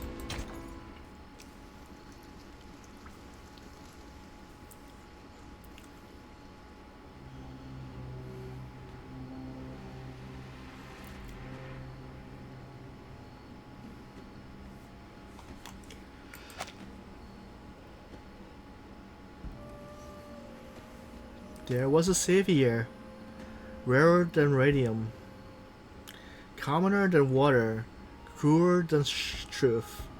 Children kept from the sun, assembled at his tongue, to hear the golden note turn in a groove.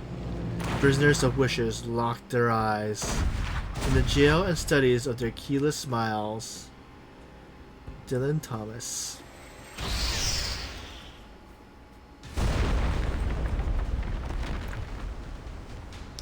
The edge of the world resists change in its own way. Frozen soil, stagnant time, and roaring winds. Yet the battleship armor prows surge forward, blast waves shattering every obstacles.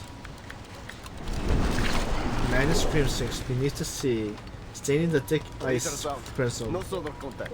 Targets eliminated. We got them. Good work, everyone. But let's not start celebrating yet. The ice is getting thicker.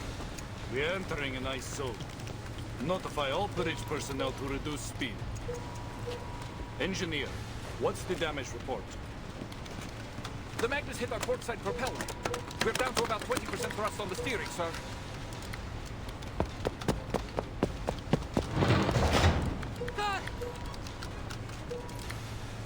The sentry bursts open through the door. Visual on an iceberg at 12 o'clock. It's closing in fast. The captain leans into the high-power telescope. A speeding iceberg? Really? What did I tell you about staring at the snow too long? It messes with your vision. The first mate takes the telescope next. Idiots! That's no iceberg! It's a fin! A massive one! Something's under the water! A Leviathan! A shiver runs down the captain's spine. Riglov, all systems engage.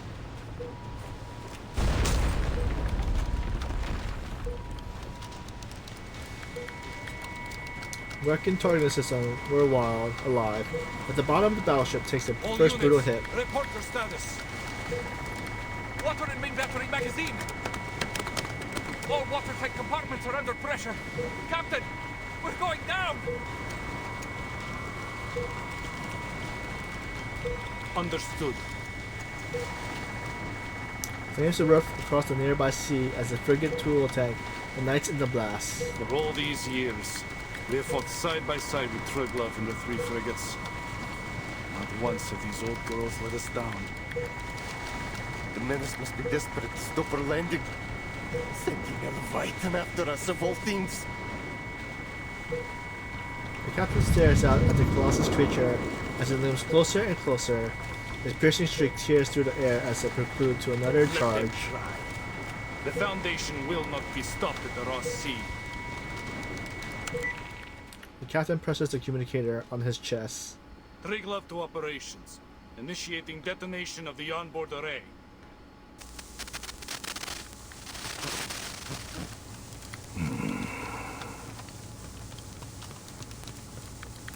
Static hisses briefly before the signal dies over Antarctica. Yet within moments, precise and clear orders are reissued. Operations to Dida. Steer clear of the ice zone. Fall back to defense line A2.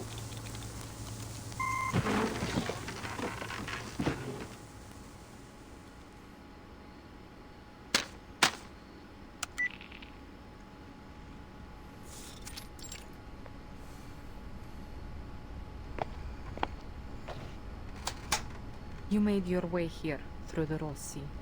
The front lines must have given you a grim taste of the war. The Manus won't let the Foundation set foot on Antarctica, not without the fight. The ritual is too important. They will stop at nothing to see it happen. So here's my offer. Reciprocity. As a gesture of good faith, allow me to share some intel on their movements with you first.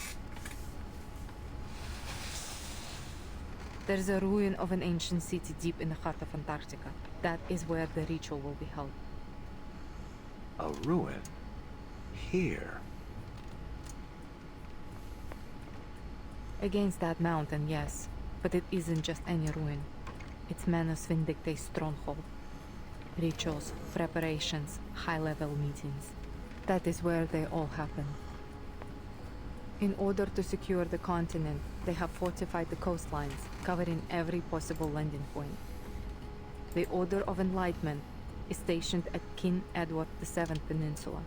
The Apostles' Brotherhood controls Mary Birdland, and the former Xeno Sentinel unit has deployed its forces along King George V coast. The terrain is already a natural fortress, but that wasn't enough for them. They have deployed a number of arcane-modified beasts, several Magnus and a Leviathan, if my intel is correct. Oh, no way! A Leviathan? I heard you could sink Australia with one of those things. Waldera presses the communicator to her ear as battle reports trickle through.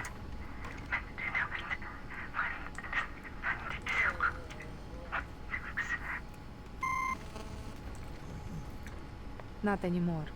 The Triglav just blew it up and sank with it in the explosion. She was one of the Foundation's best battleships. A heavy price to pay to only reach a stalemate. If I were you, I wouldn't count on support from the Foundation forces. They are already spread thin, just holding the front line. You need a plan to complete your mission without their help. And if you are as smart as you hope you are, you will see that this map is your best shot at reaching the city without getting caught in their territory. It all sounds too convenient, boss. We've got no clue what she's really up to. Orc heads remain bowed, only the crack of circus breaking his silence. Fair enough. But know that the Admiral has ordered the coastline be sealed. I can't let you pass, at least not without a deal. Whatever your purpose is, you won't make it further without some assistance. Fine. Seriously? He lifts his fishbowl head. The fluid remains in a steady flow. I'm meeting with the timekeeper at the site of the ritual. Ah, brilliant. Now it's the guard who lowers her head, as if surrendering to defeat. What's the timekeeper doing there? Orc braces his tied hands. I'm not saying another word until you remove these cuffs. You think you're in a position to bargain? Bargain? You were the one suggesting reciprocity. Hardly seems reciprocal to keep us locked up, don't you think?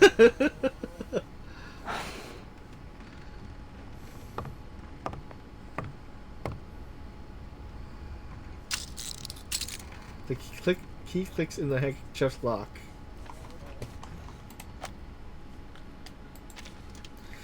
The key clicks into the handcuff's lock. The bolt turns, and then the now free captive flexes his wrists.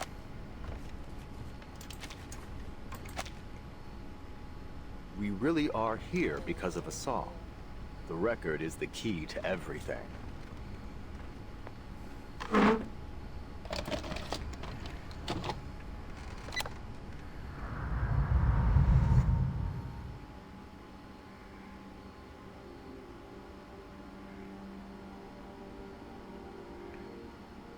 In 1995, before the world was afflicted with the storm, this record, along with its arcane record player, was sent into space aboard the Regulus Space Telescope, serving as the power source of the satellite. For 12 years, it took pictures and transmitted them back to Earth. Then, in 2007, the satellite crashed near Aldeburgh, destroying everything but this record in the process. 2007. That would have been 1966, right after the Sixth Storm. Precisely. A rock music enthusiast from that era found the record and later brought it to Laplace. She is now a member of the Timekeeper Squad. The last image transmitted from the satellite was time-stamped April 16th, 2007. Even after the storm sent everything back, the satellite's timeline kept moving forward. Are you saying that the satellite crossed the storm? How? We believe it's because of this record. It's the only material that has been proven to be immune to the storm. In our previous experiments, it reduced the severity of the storm syndrome afflicting one of our researchers and slowed its progression on me. Wait, what? But those results were from small-scale isolated tests. We've never tried it in a real storm. Since replicas of the record haven't demonstrated the same immunity as the original, we've developed an upgraded amplifier system for it. Now, when played on our upgraded player, this record can create an immunity zone with a 2.5-mile radius. But the immunity isn't permanent. We found that the element Regulus in the record is consumed every minute it plays. At best, we're looking at 12 minutes of protection with this original copy. If Manus Vindicte succeeds in triggering another storm with their ritual, this record may be our last line of defense. That's why I brought it here. And that's why I need to get it to the Timekeeper. Should the worst happen, at least we can minimize the damage. And I'll be able to see how it works during an actual storm. An invaluable boon to our research. Sounds like Laplace has made remarkable progress since the Equilibrium umbrella. I have to say, I'm impressed. So, there it is. All my cards on the table. What have you got for us?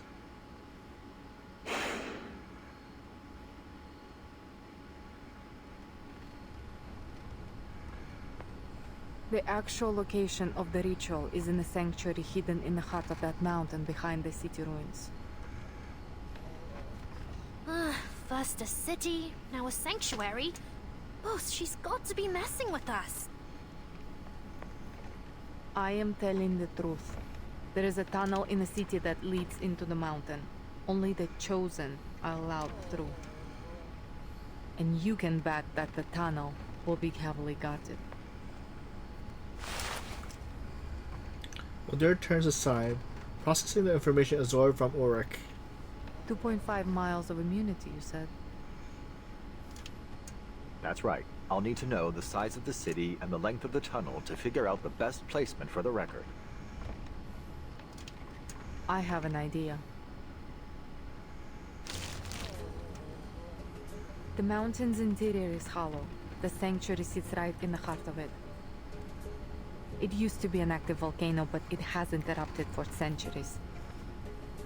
The elevation of the volcano is 11,616 feet. That's just under 2.2 miles.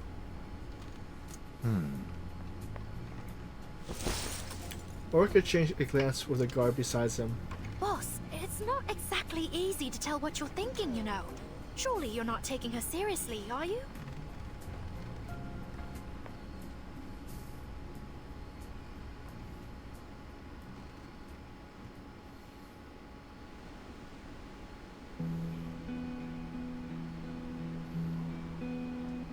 Three figures emerged from the abandoned research station, now repurposed as a field hospital. The two freed captives adjust their clothes, ready to depart. Mulder hands the map to the guard. Scaling the mountain isn't going to be easy. I have marked the dangerous areas on this map. Try to avoid them when planning your route. The guard nods and receives the map. Before you go, let me make one thing clear. This is just my advice. Whether you take it or not is up to you. If just the two of you go up the mountain, you may keep yourselves out of the enemy's sides, but it will be highly dangerous. There will be no saving you if something goes wrong. Of course. We'll weigh our options before we make a move. Good. Keep your head on straight, soldier. So, just like that, you're letting us walk out of here? With the record and a map? You call it reciprocity. But what's in it for you?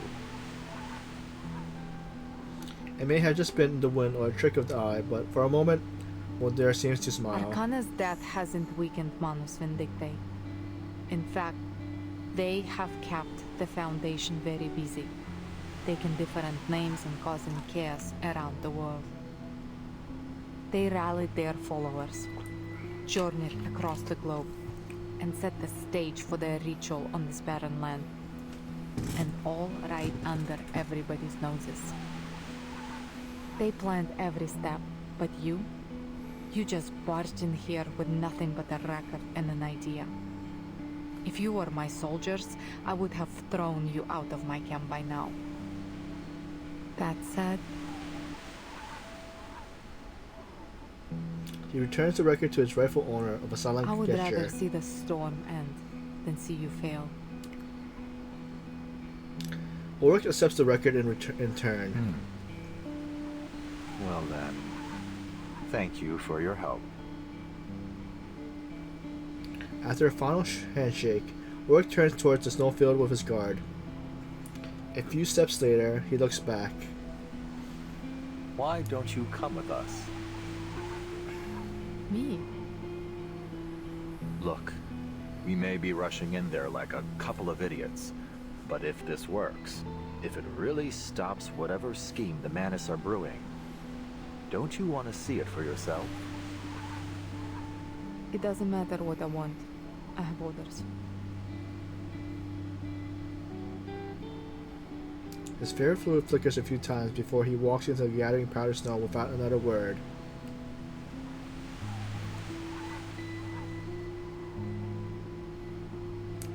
Mulder snaps a salute to Ulrich.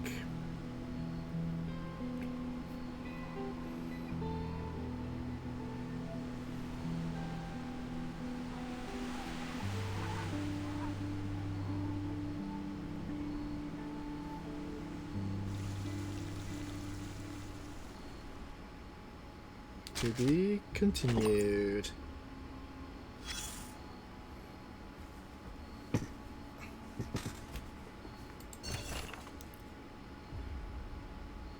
Outdoor experiment. We suggest that every researcher continues regular exercise, or else apply an exoskeleton from their institution.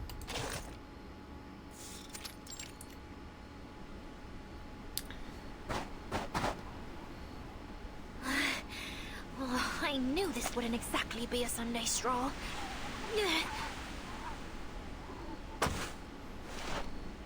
The guard pushes another obstructing boulder aside with effort.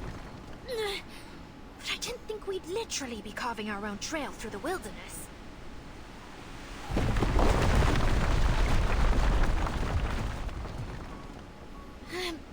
Boss, at this rate, the world will be an absolute bedlam by the time we reach the top.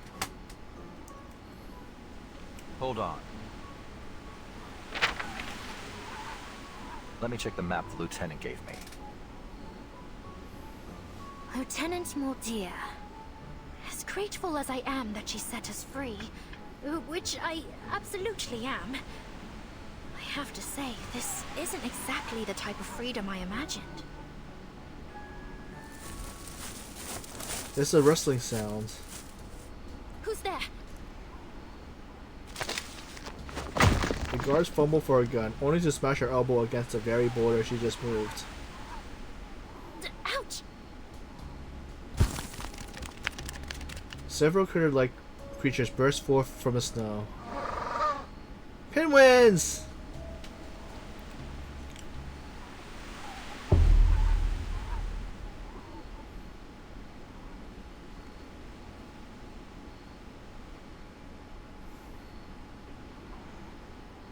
Penguins? Here? The penguins charge towards the climbers, their beaks ready pecking at the coats. Hey, give that grenade back! No interference, right, boss? I mean, you're not going to make me fight a penguin, are you? Their little faces. All members of the Sentinel Unit Antarctic Advance Party, attention! Wait, they talk?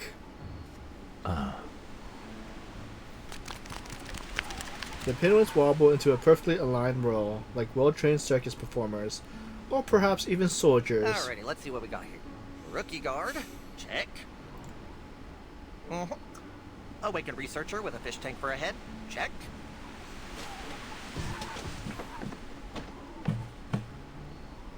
Mr. Ulrich, allow me to apologize for the shock my jets have given you. They're jumpier than a spring cricket at the moment. A lot of them just lost some dear friends of theirs after getting back from Florida. Brutal, really. Buddy Fairchild. The little rodent standing before Ulrich snaps off a salute. Penguins? In Florida? And a squirrel? In Antarctica? Not just any squirrel. You're looking at a sergeant, Missy. Sergeant Buddy Fairchild, reporting for duty. We've been waiting here on account of the lieutenant's order. I've been tasked with being your official Antarctic guide. And it's a good thing, too, because you sure ain't gonna find no one else to guide you around these parts. The lieutenant? You mean Moldia? Mm-hmm. Sure is shooting. Her message came in earlier today. Told me you're fixing to scale that there mountain. Gave me the job of getting you there.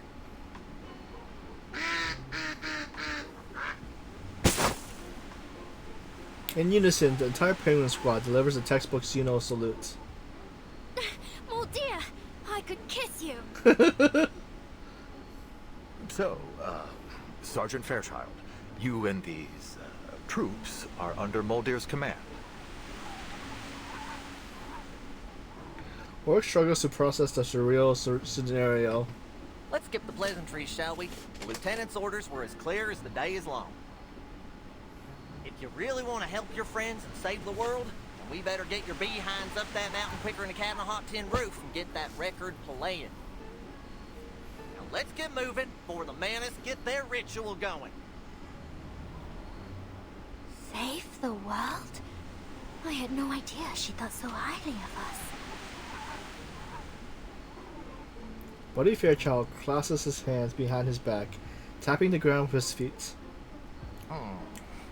Now let's see here. Circling Oryx with paws still brimming behind the back, Buddy Fairchild sizes him up with critical eye. Mountain ain't no Everest, but it sure is a storm in July to be a tough climb for y'all big and tall ones. Well, can't never could. Buckle up, folks. I don't want to see no bodies tumbling down the mountain. You hear?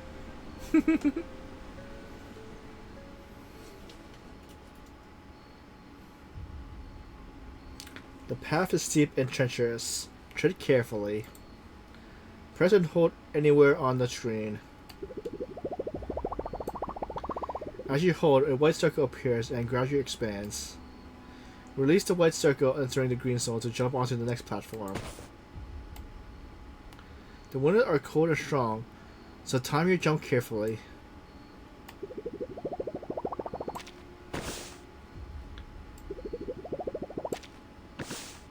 Listen up, Tollins. From here on out, you best follow my lead. If you fall and crack that fishbowl of yours, it won't be no laughing matter. I have an emergency plan. If things go wrong, we can use my thermos. Solid prep, soldier. Let's just pray we don't need it. Stay sharp. Eyes and ears open, you hear?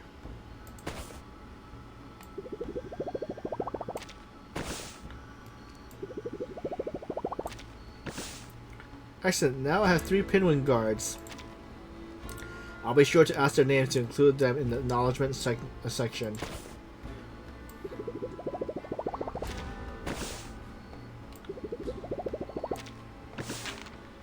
Calling the timekeeper. This is Auric. Damn it. The Foundation communications are barely getting through. What's up? Lost contact with your pals? Lieutenant Mulder intel about the ritual is critical. I have to report it to the timekeeper as soon as possible.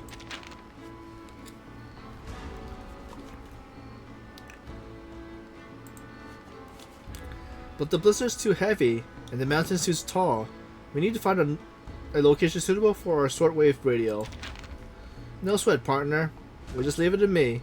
So, what kind of spot are we looking for? Electromagnetic waves get absorbed and reflected by terrain. Direct waves give a stronger signal than reflected on differential ones. So the fewer the obstacles between us and the Timekeeper's team, the more likely we'll make contact. Of course, the state of the ionosphere still affects a few. Sergeant Fairchild, are you listening? Of course I am, bright-eyed and bushy-tailed, as ever. So, you need a clear spot facing the city ruins, right? Then, you folks do your thing, and I'll scout up ahead. Keep your peepers open for my marker.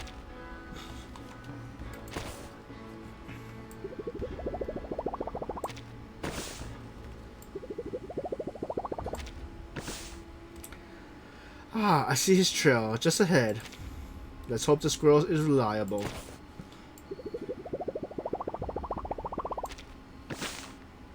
Well, your radio working? No response. There are no issues with the signal. The timekeeper must be busy.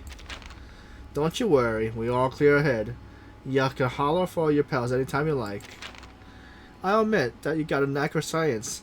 If we make it back alive, I wonder if you could consider joining the best scientific community center.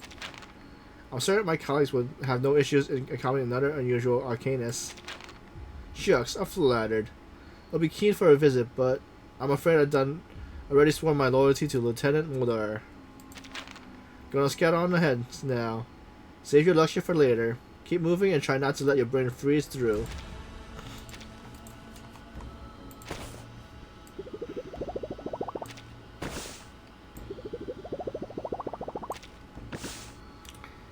He's by far the smartest squirrel I ever met.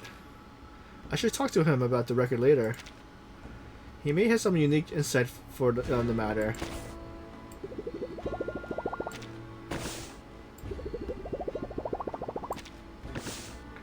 I forgot to tell him that my carrier fluid doesn't freeze below -80 Celsius.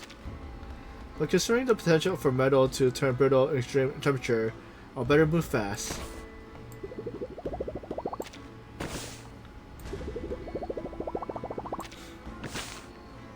This box looks good. We got a direct line of sight to the city ruins, so the signal should carry. Don't you stop now, it's dangerous here. We gotta keep moving. Dangerous? We're the only ones here, and the slope is quite gentle. The avalanche risk is less than 0.5%. I need to establish communication. The intel must reach the timekeeper now. But Mr. Ulrich, don't you smell that? The air's dusty. Someone's lying in wait for us. The timekeeper is in danger. If we lose this comp window, the next one won't come easy. You two go on without me. The rest is mine to take. But boss, that goes against my orders. Relax. Just hand me the thermals. I know when to hide.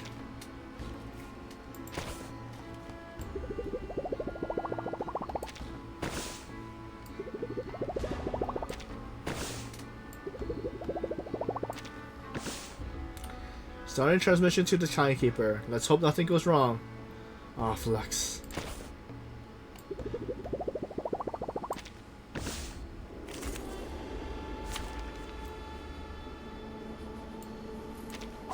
At the ready, penguin pals!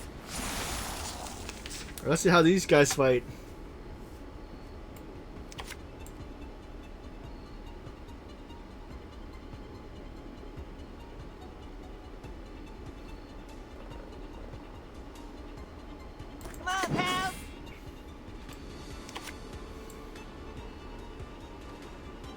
I'll handle the tech support. Take care, pal. According to my calculations. That doesn't sound good.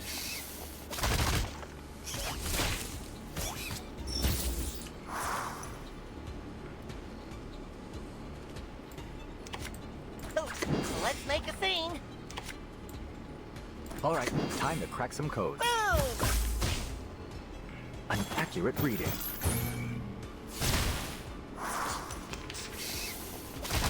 Careful, pal.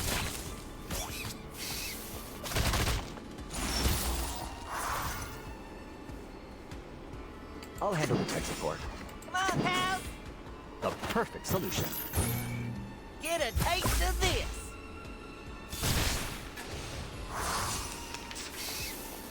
Hold on.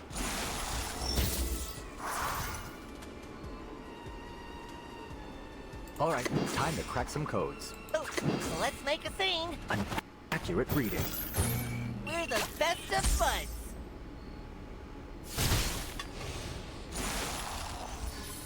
Another victory for the Animal Welfare Act.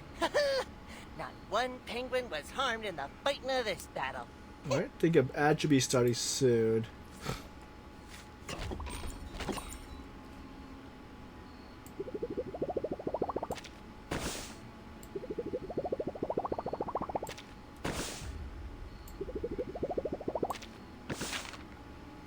Look, I got your word about your pals, but this fancy radio of yours just ain't worth it.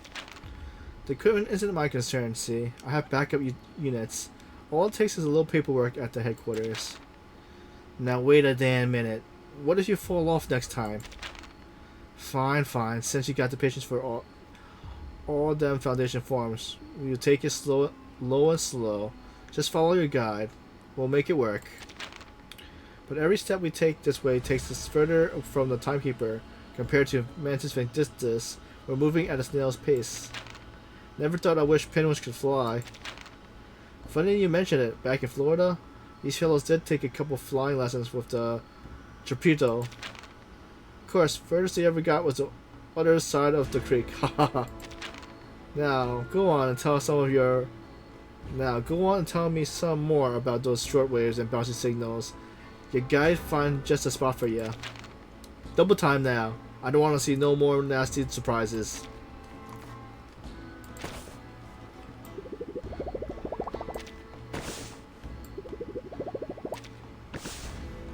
Time to think outside the tank. Maybe I can rig a radio antenna kite.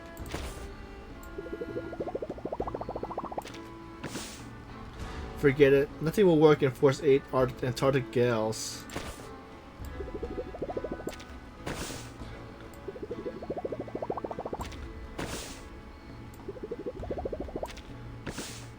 You're climbing faster than a squirrel on a night chase. Maybe being tall ain't so bad. Much appreciated. This body is certainly proven well suited to mountain terrain. I'll be sure to add it to my field report. Haha. Would you mind getting one of those fancy climbing suits myself? Wait. Wouldn't mind getting one of those fancy climbing suits myself.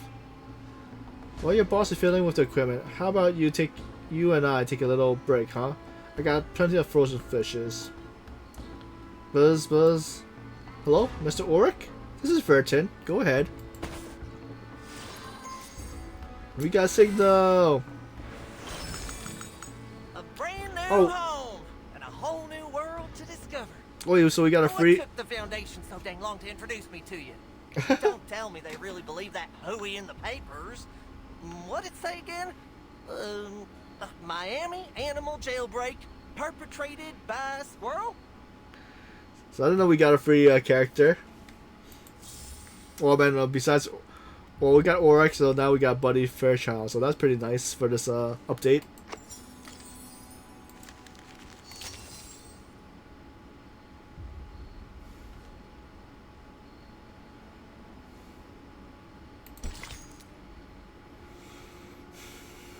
Okay, part 13, the 9-layered city. Down, down, descend the stairs. Step down, I say, to the devil's lairs.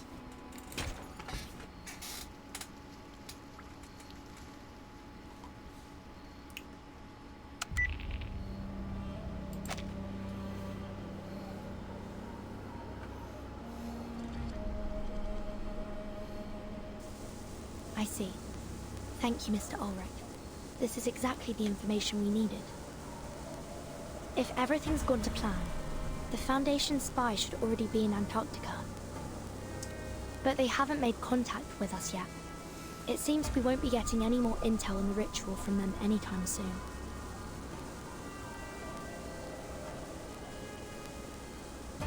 Are you certain? All right. If you thought it through, I won't stand in your way. Just be careful, Mr. Ulrich. Mr. Ulrich?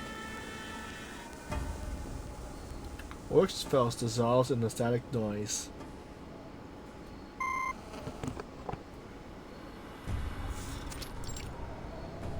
City ruins.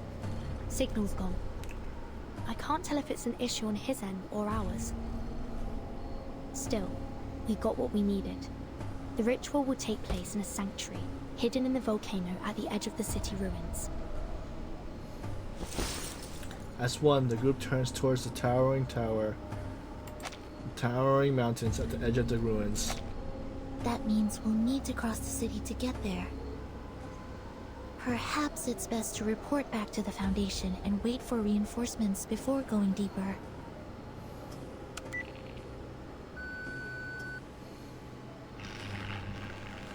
I'm afraid comms are down.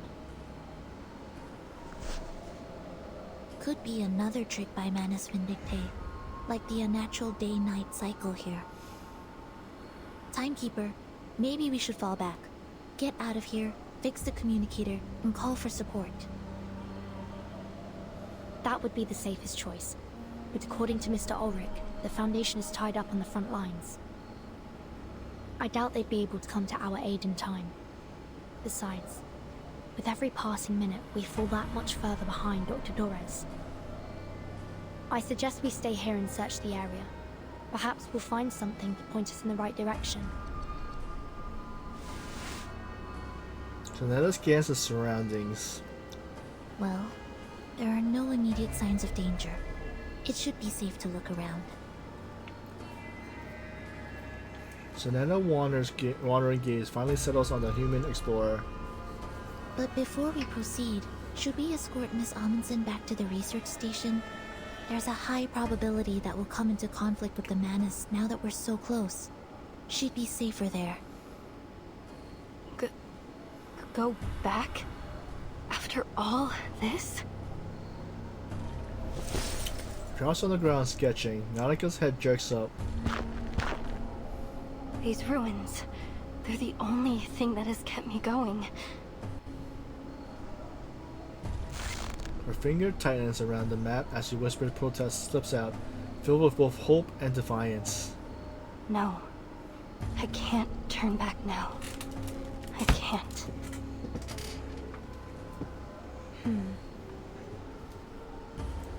It's okay, Sonetto. Nautica can come with me. We'll just look around the city's perimeter. You have my word. All right. Please be careful. She nods and strides forward.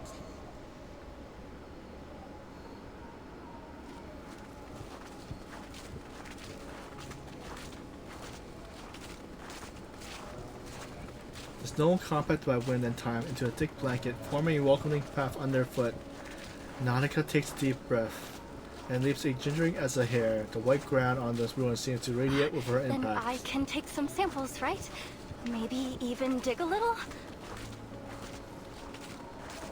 The determined gleam flickers in Nautica's eyes. Yes, but please keep an eye out for anything suspicious while you work. The Manus might be closer than we think. Oh, and before you go, let me enhance the warning incantation on you. Sonetta steps slightly onto the snow.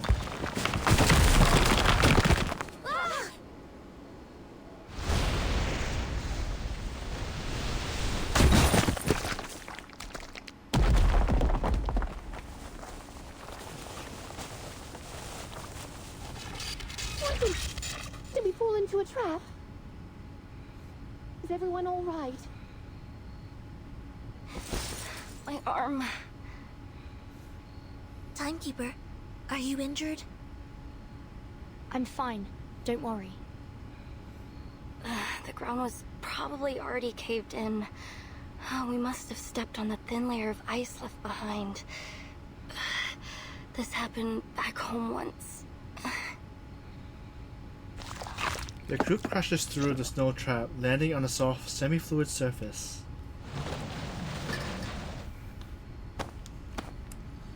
Looks like we've fallen into some underground part of the city ruins. No signal here either. We need to get back to the surface and contact the Foundation as soon as possible.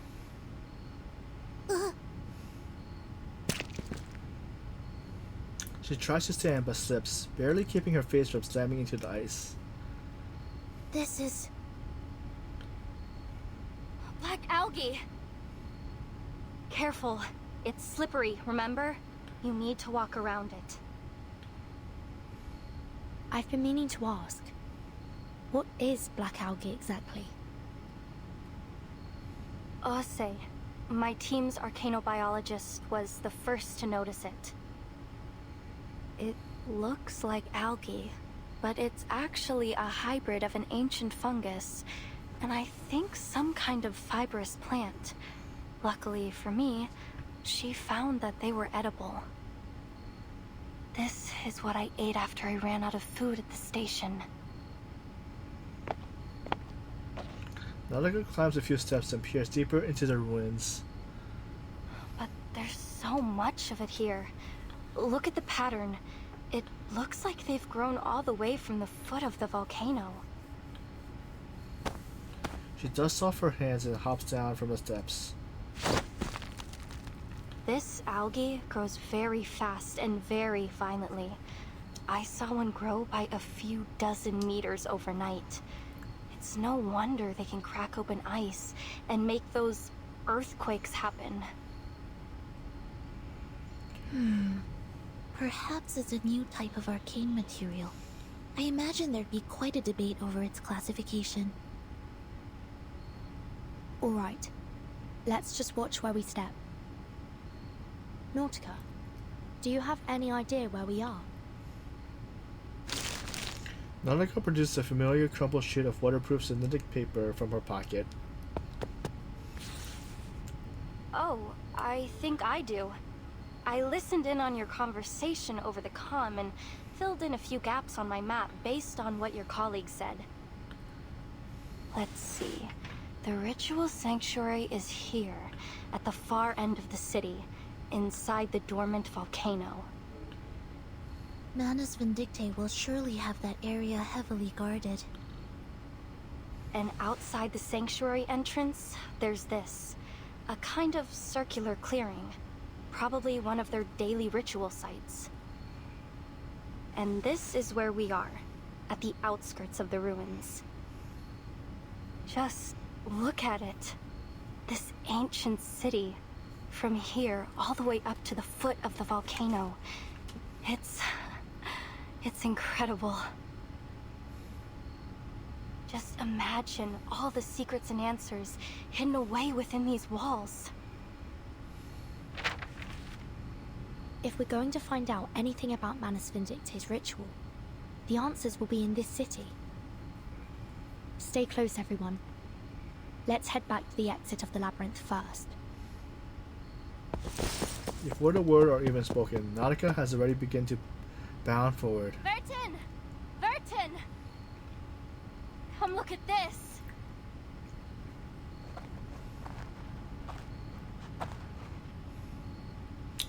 Heeding the call, the other two follows in the nearest room. Nautica is the first to reach out and touch what may be called furniture. A peridotite stone bed, a nice stone table and chairs.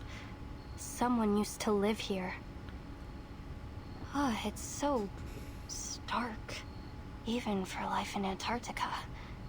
Do you think this is where those masked snow monsters live? I can't say for sure, but the owner wasn't exactly subtle about their interests. On a small altar sits retort, water bath and test tubes filled with red and green potions, while dark metallic powder are scattered across the surface. This is an alchemist's chamber. After careful examination, Senenda deftly extracts a manuscript from beneath the alchemist's material. This manuscript was written by the great Paracelsus, whose river of verses quenches our thirst for an endless life, and whispers the secret of the fountain of youth. Transcribed by... Cavendish. I can only make out the surname. The Fountain of Youth? What else does it say? There are just a few verses and illustrations. Paracelsus. Why does that name ring a bell? 6th grade, 2nd semester, History of Alchemy, Week 1. The Life of Paracelsus. He was a pioneer in ancient alchemy and medicine. Legend has it that he invented a potion that could revive the dead. Revive the dead. A warning alarm sounds deep in her mind. Revive the dead. There was an array in Tuesday's motel, which the Foundation confirmed to be part of a resurrection ritual. And here in Manus Vindictae City, there's a manuscript about a revival potion. Perhaps this is what their ritual is for. To bring back the dead. And the only person they'd go to such lengths to bring back is... The answer is clear. Arcana.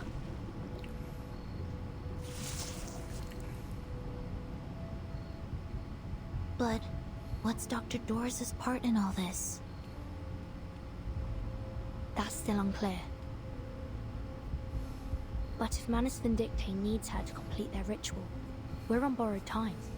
I'm afraid waiting for reinforcements is no longer an option. We have to go through the city. Now, Sonetto. Agreed. The situation may be more urgent than we thought. We can't afford to linger any longer. Sonetto sighs and turns towards Nautica, who's busy grappling with the building exterior. Miss Amundsen, there's been a change of plan. We're entering the city. We'll do everything we can to keep you safe, but there's no guarantee we'll... Miss Amundsen? Nautica has kept quiet during the discussion and continues to run her hand along the weathered stone walls without reply. You were right, Frile. The tales are true. The Mother Spirit is here, at the southernmost edge of the world. This is her resting place. She presses her face against the stone, body warmth melting the dim snowdrift clinging to it. The first age ends. The tolling bells are rung. Before the last, a mournful dirge is sung. Alas, where will our bones be laid to rest? O Mother, let us lie upon your breast. The sound causes her ears to spring up, and her head follows shortly after.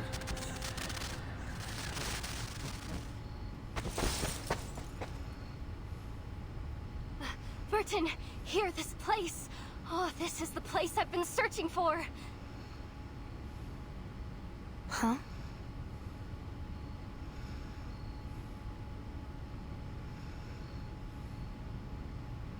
Look, here, beneath the surface of this rock. She taps the wall with her ice axe, causing pale fragments to flake off, and reveal a translucent, milky crystal beneath. Feel it. It looks like chalcedony, right? But it's much heavier. This rock is totally unique to Antarctica. It's never been seen anywhere else. We call it Rock of the Blank Era. This is the exact same rock Frile and I studied. 3 years ago, we ran a carbon dating test on the rock samples my grandfather brought back from Antarctica. When we ran the test on this rock, we found something strange. It was pointing to an era that didn't exist in any geological record. None of the other samples matched that strange era. We looked for other evidence, but we found nothing. No fossils, no minerals, no records. But then, when we couldn't think any longer, our folktales suddenly came to mind, and it all started to make sense. Our book, Tales of the Mother Spirit, led me here, to the end of the earth. It guided me to these ruins, to this very rock. I see what you're saying, and I'm sure there's more to discover through this rock. But isn't it a little too soon to link it to your tale? I'm sure of it. This is the place. It's just like Matu said. This is where the Mother Spirit rests. There is no doubt. If I can bring more samples back to the lab, we might be able to figure out the connection between the Mother Spirit and the Blank Era. We can finally find out what it was like.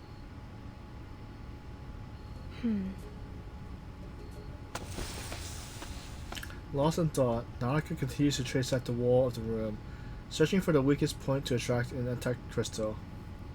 Sorry to interrupt, but may I point something out?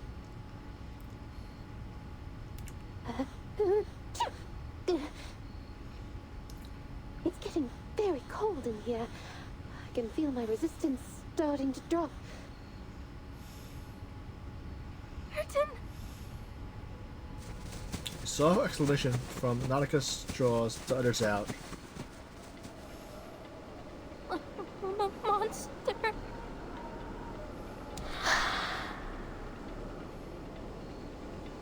A pallid, grotesque figure stands before Nautica. Its face is blank, its skin appearing to have been peeled and reattached inside out. It twitches as if watching the intruder from non-existent eyes. Don't provoke it. There's a chance it might just leave us be.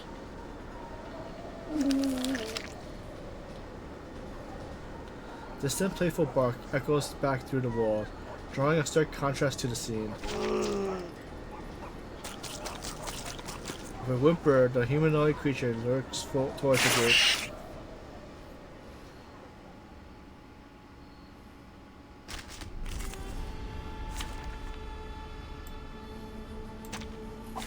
We begin with white.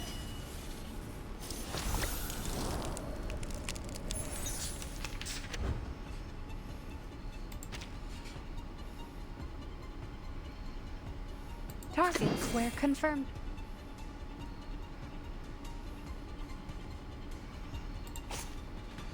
A pot of liquor. Enemy reaction predicted.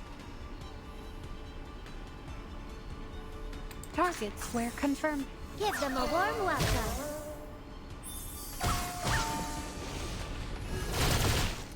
Enemy piece overloaded.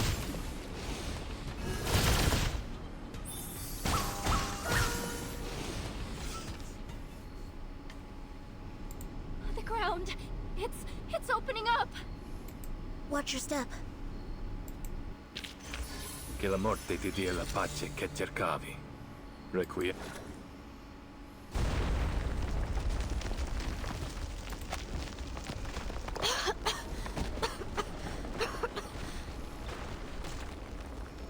The enemy strike shatters the weathered ground, sending them scrambling up from the rubble below.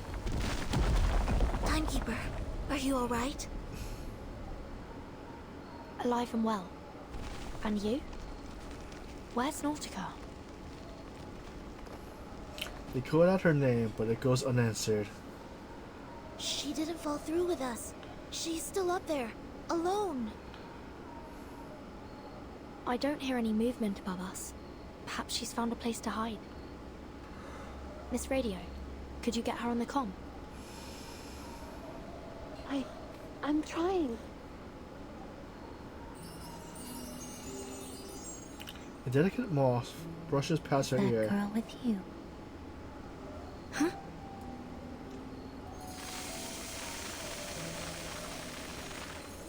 Countless pale and weightless moss streams forward from a fixed direction, reflecting the bright polar light. You're a tricky one to track, Timekeeper. I'm ever so glad you've made it this far into the continent. I'll admit, I'd be more than happy to welcome anyone from the Foundation here. She approaches, her step betraying a faint unsteadiness. But oh, what a pleasure it is that you, of all people, would be the one to show up. It's Miss Grace! Grace? Is that you? Her old friend seems to be recovering her breath from some kind of exertion. No. Who are you really? Kayla from the ranch? Captain Grace of the Free Breeze? Or just a familiar stranger. Who would ask a common moth its name? Who would even notice if it weren't drawn to the flames? So many lives have been lived through me. So many names taken. Cecily, Kayla, Grace. I've been them all. Yet never quite been any of them. Thank you for the hydrate.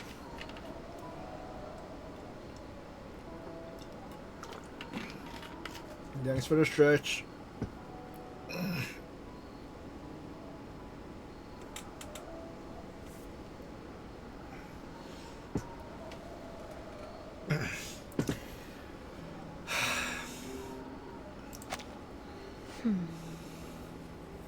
So which one are you now? What's your goal here? Selena already has her glacier raised, ready to fly into attack or defense as needed. No need to get worked up. Miss Stranger reaches out her hand. About Dr. Doris, or rather, Miss Erd. I have the final piece of the puzzle that will lead you to her.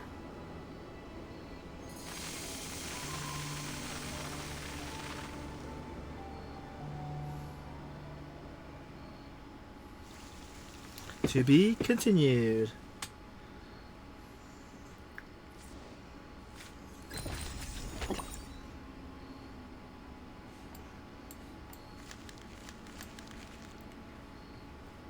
I see something.